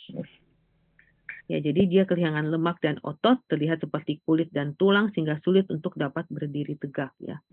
Nah, ini kita bisa lihat di sini ini gagambang juga ya. Ini di bokongnya ada disebut dengan baggy pants ya, seperti celana baggy ya yang longgar ya di situ. Ya seperti ini. Ya, jadi kalau kita lihat anak kurus sekali, nah berarti itu kemungkinan marasmus ya. Gizi buruk tipe marasmus. Ya, ini adalah gambar dari marasmus ya. Ya, wajahnya seperti orang tua ya, kulitnya longgar, tulang rusuknya tampak terlihat jelas ya, kulit pahanya berkeriput dan terlihat tulang belakang lebih menonjol dan kulit pada pantatnya itu berkeriput atau baggy pants ya, bisa kita lihat. Nah, ini kalau ada yang tidak bisa mendiagnosis ini adalah gizi buruk tipe marasmus, itu keterlaluan namanya. Ya, ini sudah jelas sekali ya, jelas sekali. Kurus banget ini ya. Ini dari jauh saja kita langsung bilang marasmus itu Anda dapat 100 ya. Ya, ini ada atrofi otot juga di sini ya. Oke, mudah-mudahan Anda tidak lupa ini ya, tidak lupa. Ini adalah slide dari Kemenkes ya, apa boleh buat. Karena dia kasusnya bagus ya, foto-fotonya bagus. Ya, sama juga ini dari slide Kemenkes juga. Nah, ini adalah baggy pants. Ya, kalau kita lihat anak-anak seperti ini ya, berarti kita sudah bisa diagnosis secara klinis ini adalah marasmus ya. Nah, ini baggy pants, kulit pantat yang berkeriput ya. Oke. Nah, yang ketiga adalah marasmik kwashiorkor.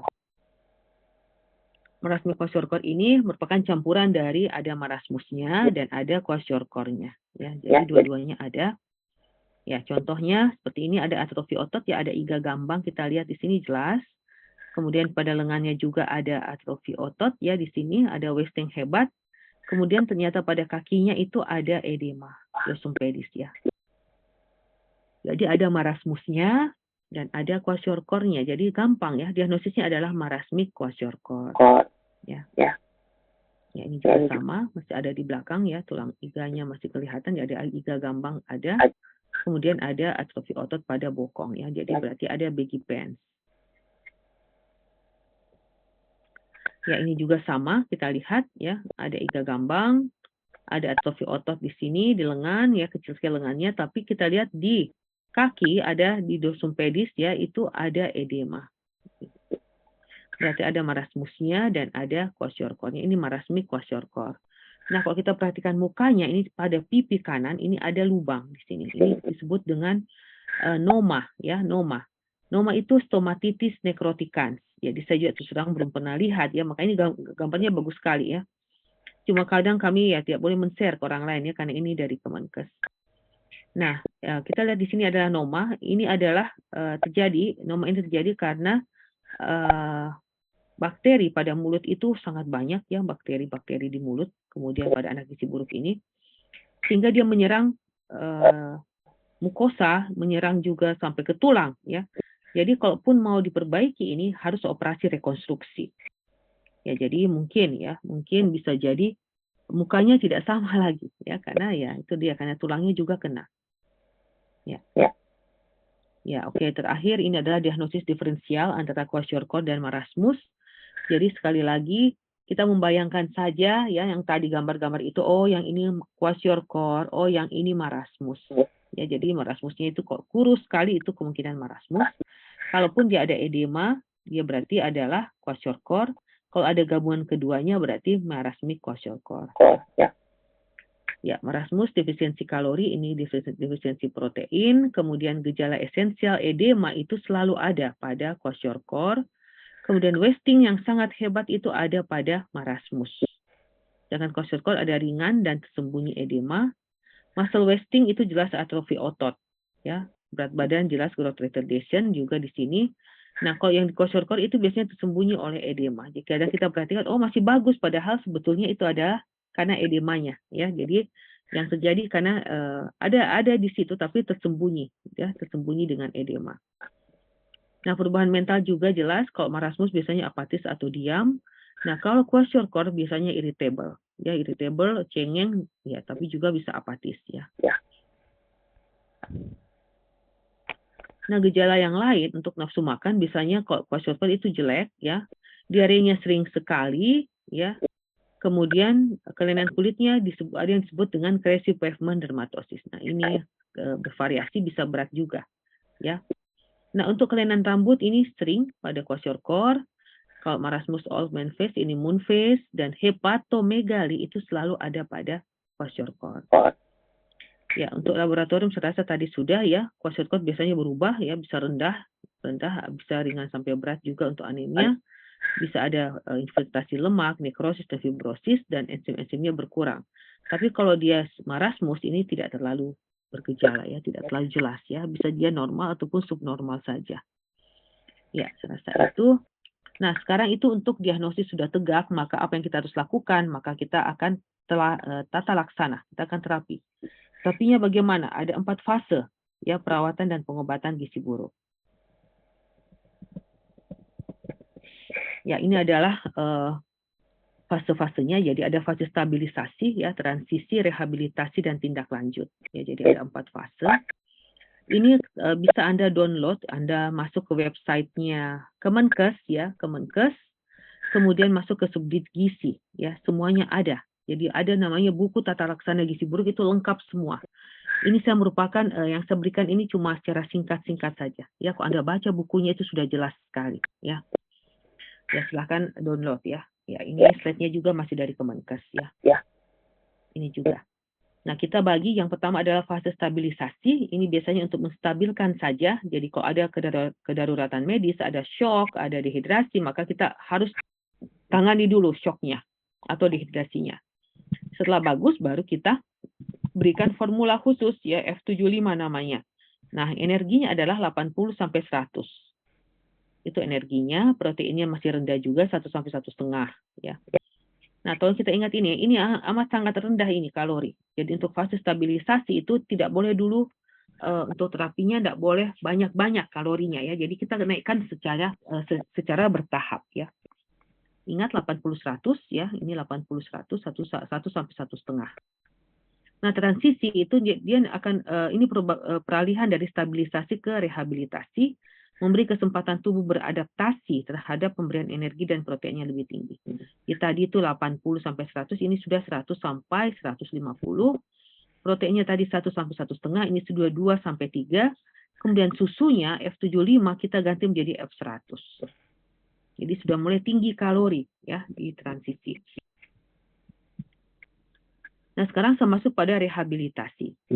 Ini disebut untuk memulihkan jaringan tubuh yang hilang ya, atau fase catch up growth ya, fase tumbuh kejar. Nah, energinya itu amat sangat tinggi ya, 150 sampai 220. Ya, tadinya awal kan 80 100 sampai 150. Nah, sekarang 150 sampai 220. Proteinnya juga sudah sangat tinggi ya, 4 sampai 6, tadi 2 sampai 3 saja. Nah, untuk makanannya kita bisa berikan F100 bertahap ditambah dengan makanan. Ya, jadi pada fase rehabilitasi itu sudah ada makanan kita berikan. Jadi fase stabilisasi susu F75, fase transisi F100, dan fase terakhir adalah fase rehabilitasi ya, itu lebih tinggi lagi ya, energi dan proteinnya. Nah, pada untuk menghitung kenaikan berat badan baru kita lakukan pada fase rehabilitasi. Mengapa? Karena energinya sudah sangat tinggi. Ya, jadi kita katakan bagus beratnya kalau dia naik minimal 5 gram ya, 5 gram per kilogram berat badan per hari atau 50 gram per kilogram berat badan per minggu. Ini baru kita katakan bagus. Dan rehabilitasi ini berlangsung 2 sampai 4 minggu. Ya, kemudian saya masuk pada 4 fase selanjutnya adalah yang tindak lanjut ya, yang fase keempat ya. Nah, setelah anak pulang dari rawat inap, maka kita harus meneruskan pemberian makanan tumbuh kejar. Kemudian kita kontrolnya teratur, ya, jadi bisa setiap minggu pada bulan pertama, setiap 2 minggu bulan kedua, dan selanjutnya setiap bulan. Nah, di sini kalau bisa jangan lupa lengkapi imunisasi dan vitamin A. Ya, kita tetap lanjutkan imunisasi dan vitamin A. Kemudian pengobatan penyakit penyerta kalau ada, ya, misalnya TBC, misalnya anemia, misalnya ini harus kita obati. Ya. Ibu sudah diberi konseling gizi dan berlangsung 4-5 bulan. Ya, jadi ini lebih lama lagi. Ya, ini sudah pulang ke rumah ya. Nah, sekarang ini dari Kemenkes lagi, ini mengikuti WHO juga ada 10 langkah tata laksana anak gizi buruk. Jadi ini adalah core-nya, adalah inti dari tata laksana gizi buruk. Ya, jadi nanti kita lihat ini kalau bisa Anda harus selalu ingat ini ya, harus kalau bisa dihafal ya dihafal ya. Jadi yang pertama, atasi dan cegah hipoglikemi, atasi dan cegah hipotermi, cegah dan atasi hipoglikemi, cegah atasi hipotermi, cegah atasi dehidrasi, memperbaiki keseimbangan elektrolit, mengobati infeksi, memperbaiki kekurangan zat gizi mikro, ya ini adalah zat besi diberikan nanti pada fase rehabilitasi, jangan memberikan pada fase stabilisasi dan transisi. Memberikan makanan untuk stabilisasi ya, berarti F75 ya, kemudian F100 ya. Seperti itu, kemudian lanjut memberikan makanan tumbuh kejar. Ya, ini mulai pada fase rehab ya, jadi susu dan makanan kita bisa berikan. 9 ada stimulasi tumbuh kembang, mulai dari awal kita berikan, dan ke-10 adalah mempersiapkan tindak lanjut di rumah. Ya, jadi kita lihat nomor 1, 2, 3 adalah emergency. Ya, emergency kedaruratan berarti kita harus tangani dulu cepat. Ya. Kemudian ini juga bisa dari pertama kita berikan elektrolitnya. Ya, kemudian infeksi. Nah, tolong lihat antibiotik ini harus juga mulai pertama diberikan. Ya, jadi walaupun gejala tidak ada, ya, karena semua anak gizi buruk kita ketahui imunitasnya rendah. Walaupun tidak ada gejala penyakit, kita sudah bisa pastikan kemungkinan sudah ada infeksi di dalam. Ya, jadi kita memberikan antibiotik itu dari awal juga. Ya, ini zat besi tadi saya katakan ya tidak bisa pada ini karena proteinnya belum banyak ya. Nanti pada fase rehab proteinnya sudah tinggi, berarti sudah bisa ada transferin ya. Ya, ini makanan yang tadi sudah. Nah, untuk stimulasi ya, artinya kok anak gizi buruk dikasih stimulasi ya, tidak apa-apa, semampunya saja pada anak ya. Makin lama kok dia sudah beratnya sudah bagus, maka lebih yang standar yang kita berikan. Tapi tetap kita akan usahakan selalu ada stimulasi pada awal ya. 10 itu kita harus siap-siap untuk tindak lanjut di rumah mulai pada fase transisi ya, kita bisa sudah siap-siap memang ya. Ya, ini juga saya ambil dari Kemenkes ya. Jadi ini untuk yang pertama, cegah dan atasi hipoglikemi. Bisa ada anak sadar atau tidak sadar. Kalau dia sadar berarti kita kasih glukosa 10% ya. Kalau dia tidak sadar maka kita berikan IV ya, secara per infus ini ya, IV glukosa 10%, 5 mili per kilogram berat badan. Jadi kalau beratnya 5 kilo maka kita memberikan 25 cc ya, 25 mililiter ya. Ya, oke. Nah, ini juga atasi hipotermi, yang sebelah kiri adalah mencegah, yang sebelah kanan mengatasi. Jadi sudah terjadi hipotermi, maka kita anggap kita harus berikan pemanasan aktif ya. Jadi misalnya cara ngurus skin to skin contact, bisa ada lampu diletakkan 50 cm dari tubuh anak ataupun selimut yang dipanaskan ya kalau sudah terjadi hipotermi. Nah, oke, lanjut mengatasi dehidrasi. Nah, ada yang disebut dengan Resomal ya, Rehydration Solution for Malnutrition. Nah, untuk jelasnya Anda harus membuka masuk di websitenya, membuka tata laksana gizi buruk di situ ya, ada bukunya jelas di situ. Dan Resomal ini terbuat dari oralit yang diencerkan. Ya, oralit itu harusnya satu saset kan 200. Kalau kita membuat Resomal maka kita encerkan 100% ya. Jadi satu saset 400 ya. Itu kita tambahkan gula lagi, larutan elektrolit ataupun mineral mix. Nah, ini resepnya bisa dilihat di bukunya ya, di buku tata laksana gizi buruk ya, seperti itu.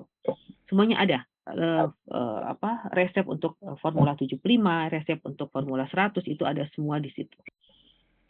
Oke, saya lanjut. Nah, ini memperbaiki keseimbangan elektrolit. Jadi karena ada elektrolit, gangguan elektrolit, maka kita harus memberikan mineral mix. Mineral mix ini adalah pembagian dari Kemenkes. Jadi sudah dibagikan ke semua puskesmas. Ya, rumah sakit malah tidak ada. Ya, jadi kalau mau membuat susu F75, F100, maka saya harus ke buat surat permintaan ke Dinas Kesehatan ya, untuk meminta mineral mix-nya dan juga vitamin A ya, karena kami tidak pernah diberikan secara rutin oleh Dinas Kesehatan ya. Nah, ini yang kita bisa berikan ya untuk cairan dan elektrolit. Nah, untuk antibiotik ini minimal ya, ini level puskesmas ini maksudnya ya, level puskesmas. Jadi minimal di puskesmas itu pasti ada quatrimoxazole. Nah, kalau kita berada di kota besar, terserah mau memberikan cefadroxil, cefixim dan sebagainya itu bisa ya. Terserah, yang penting antibiotik ya.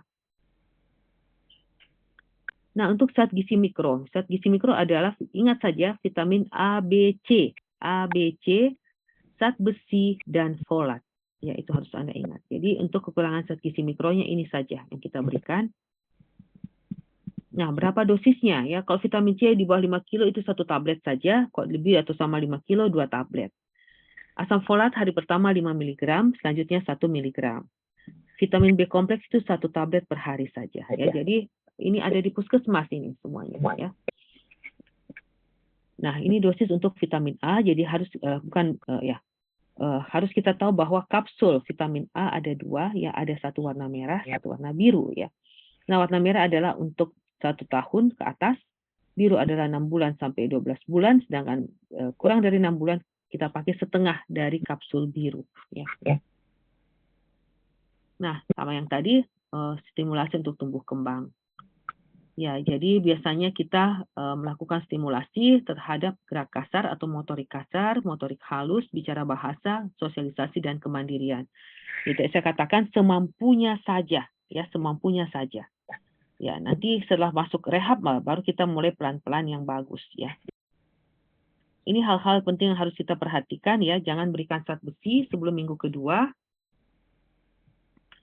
Ya, saya katakan karena pengangkutnya belum ada ya, nanti kok pada fase rehab itu proteinnya sudah sangat tinggi, berarti pengangkutnya kemungkinan besar sudah ada.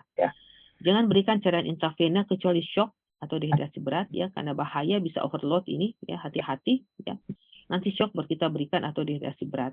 Jangan protein terlalu tinggi ya, mengapa ginjalnya tidak mampu ini ya, jadi harus kita lihat. Kemudian jangan berikan diuretik juga. Jadi kalau pada kwashiorkor kita berikan saja, jadi ingat saja Marasmus kwashiorkor itu terapinya sama. Ya, bukan karena dia marasmus kekurangan kalori, kita kasih kalori saja, protein saja, ataupun pada kwashiorkor bukan karena dia hanya kekurangan protein, kita cuma kasih protein saja. Tidak, ya, tidak seperti itu. Sama saja tata laksana antara marasmus dan kwashiorkor, ya, tidak ada yang berbeda. Ya. Nah, ini jangan berikan diuretik. Oke. Ya, saya rasain tadi sama, ya. Oke, jangan lupa imunisasi dan juga vitamin A. Nah, kapan kita pulangkan? Ya, kita pulangkan kalau edemanya sudah berkurang atau hilang, anak sadar aktif, nafsu makannya baik. Ya. Dan juga status gizinya sudah lebih dari -3, artinya sudah status gizi kurang, ya, bukan gizi buruk lagi.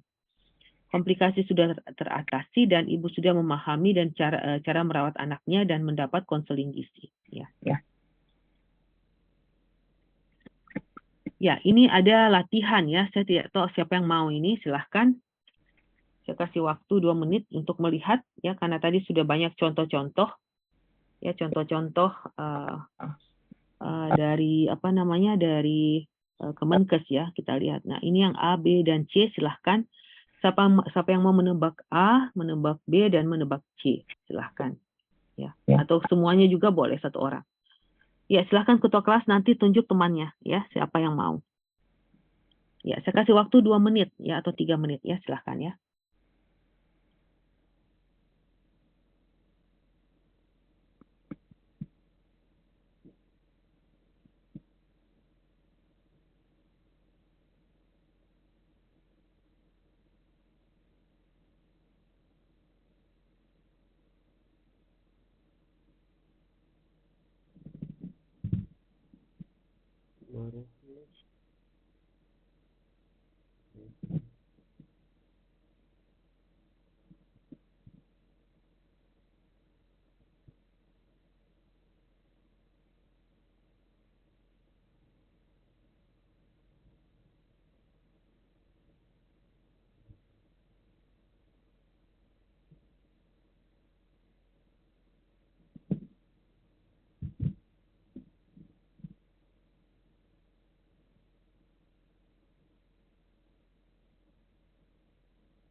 Ya, silahkan ketua kelas, sudah ada yang bisa? Silahkan tanya temannya. Silahkan.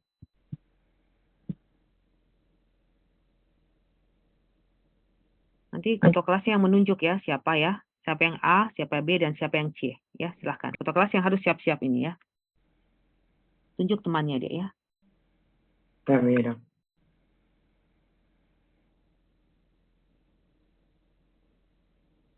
Mungkin Hasriani.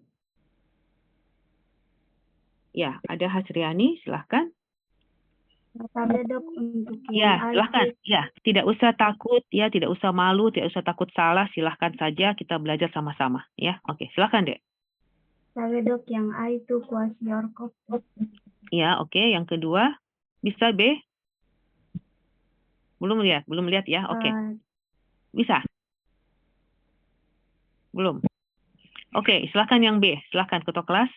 Ya, yang tadi ini kwashiorkor. Mungkin bisa Ananda. Ya, silahkan dek. Ananda yang B, silahkan. Tapi Dok, kalau yang B kwashiorkor juga Dok. Oke, silahkan ya. Nanti kita bahas Kalau yang sama-sama. C marasmus Dok Tabe. Marasmus ya. Oke, bagus ya. Jadi ada kwashiorkor, ada kwashiorkor lagi, dan ada marasmus. Oke. Ada pendapat yang lain? Silahkan. Ya, tidak ada. Oke, kita lihat baik-baik ya. Kita lihat A. Nah, yang pertama adalah tolong mungkin saya lupa tadi ya. Tolong perhatikan mukanya. Ya, mukanya. Kentara itu anak yang sehat dan anak yang sakit. Ya, tolong lihat mukanya. Ya, walaupun ini kulit hitam ya, tetapi ya bisa kita lihat di sini ya. Nah, saya masuk A. A ini kan kita lihat di sini ada iga gambang atau tidak ini? Apakah ada wasting? Ada wasting hebat? Tapi Dok, ada Dok. Ada ya, berarti ada marasmusnya ya. Kita perhatikan A dan C. Ya, kok B kan agak beda B ya. Nah, kita lihat A dan C. Ya, walaupun mungkin tidak sejelas yang C, iga gambangnya ya. Kita lihat di sini baik-baik ya, kalau kita perbesar. Nah, ini kelihatan bahwa tetap ada marasmusnya ya, tetap ada atrofi otot di sini ya, di A ini ada atrofi otot. Jelas di C juga jelas ada atrofi otot ya, ini lebih jelas lagi. Nah, kita lihat di bawah ya, kita lihat di bawah. Di bawah ini ada edema. Kita bandingkan kaki A dan kaki C. Ya, kaki A berarti ada edemanya ya. C ini tidak ada edema. Ya, oke, berarti pada A adalah marasmus kwashiorkor, sedangkan yang C hanya marasmus. Oke. Nah, untuk yang B ini kita lihat mukanya. Yang B adalah isinya baik. Anak normal ini yang B, ya, anak normal. Jadi sekali lagi tolong perhatikan mukanya juga, ya. Ya, satu kita lihat kok kwashiorkor ini pasti rambutnya seperti ini, ya. Ya, ini kan bagus rambutnya juga ya, dan mukanya juga segar, lebih lebih sehat lah ya mukanya ya, lebih bagus ya. Ya, oke. Jadi ini sudah jelas, ini adalah marasmus kwashiorkor, ini anak yang normal, dan ini marasmus saja. Nah, apa yang di tengah ini? Tengah ini adalah asites juga ya, tetapi harus Anda ingat bahwa kwashiorkor adalah defisiensi protein, sifatnya selalu sistemik. Ya, bukan lokal. Nah, nanti berat di bawah di sini, edemanya berat di bawah, baru dia ke atas. Ya, dia sifatnya sistemik. Nah, kita bandingkan, ini di bawah kan dia tidak ada edema. Kan? Berarti ini bukan kwashiorkor. Nah, apa yang di perut? Yang di perut ini berarti ini asites juga, tetapi sifatnya lokal. Ya, jadi kok kita melakukan fungsi asites, nah kalau dia keluar cairan yang berwarna kuning, maka itu kemungkinan besar adalah TBC. Ya, apakah dia peritonitis TBC ataupun enteritis TBC. Tetapi kalau dia warnanya putih susu, maka itu kemungkinan besar ada kilaus ya, CHY, kilaus ascites, yaitu karena adanya bendungan pada saluran lemak ya, kelenjar lemak ya, saluran limfe di situ ya, itu akan terjadi dia seperti putih susu ya cairannya. Nah, kapan dia cairan yang kita fungsi adalah berwarna merah ya, maka dia kemungkinan adalah keganasan ya. Ya, oke. Nah, silahkan ketua kelas tunjuk lagi. Ini gampang sekali, silahkan. Atau ketua kelasnya mau sendiri? Silahkan, Dek. Bisa ketua kelas? Mana ketua kelasnya? Ya, bisa lihat ada marasmus atau tidak? Dok, ada dok, pada Ada? bagian iganya Ya, terdapat iga gambang dok. Iga gambang, di bawah ada edema? Tapi ya dok. Ada, ya. Ada wasting hebat juga di lengan. Jadi diagnosisnya adalah marasmik kwashiorkor. Oke, bagus ya.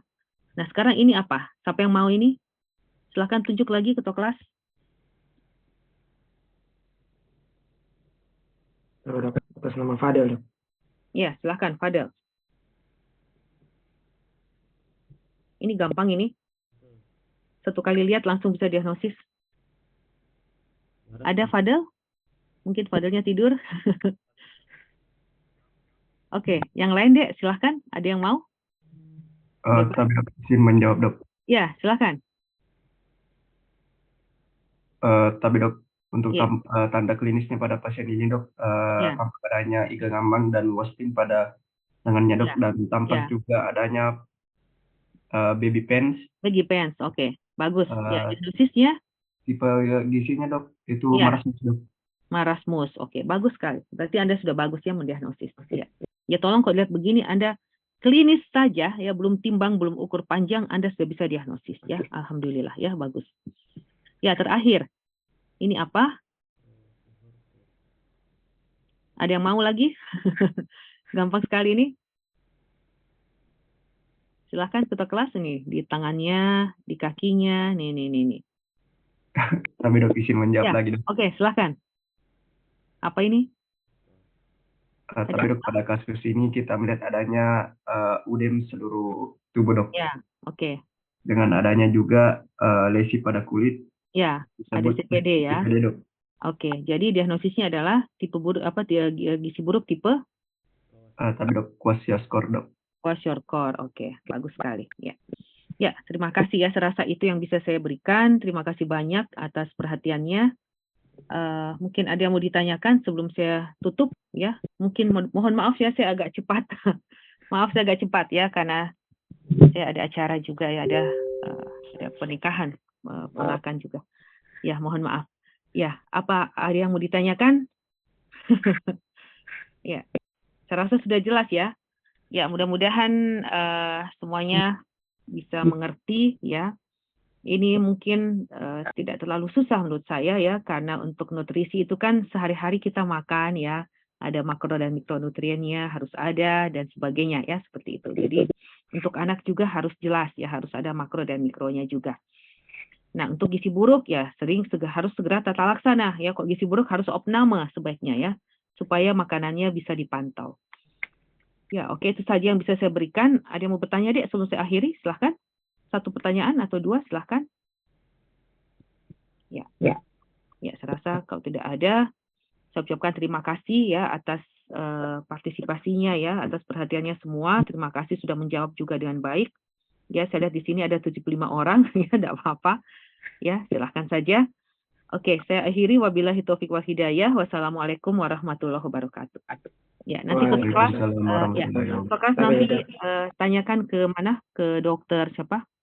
Dokter selanjutnya ya, karena saya sesuaikan dengan jadwal di Unhas juga. Tapi dok, untuk perkuliahan selanjutnya hari Sabtu dok, Sabtu depan. Oh ya boleh, Sabtu depan. Sabtu itu tanggal berapa ya? Soalnya di jadwal begitu dok. Oh, jadwal begitu ya. Oke deh. Ya, insya Allah ya. Oke, terima kasih banyak semuanya ya. Ya, saya izin leave ya, karena saya buru-buru juga. Ya.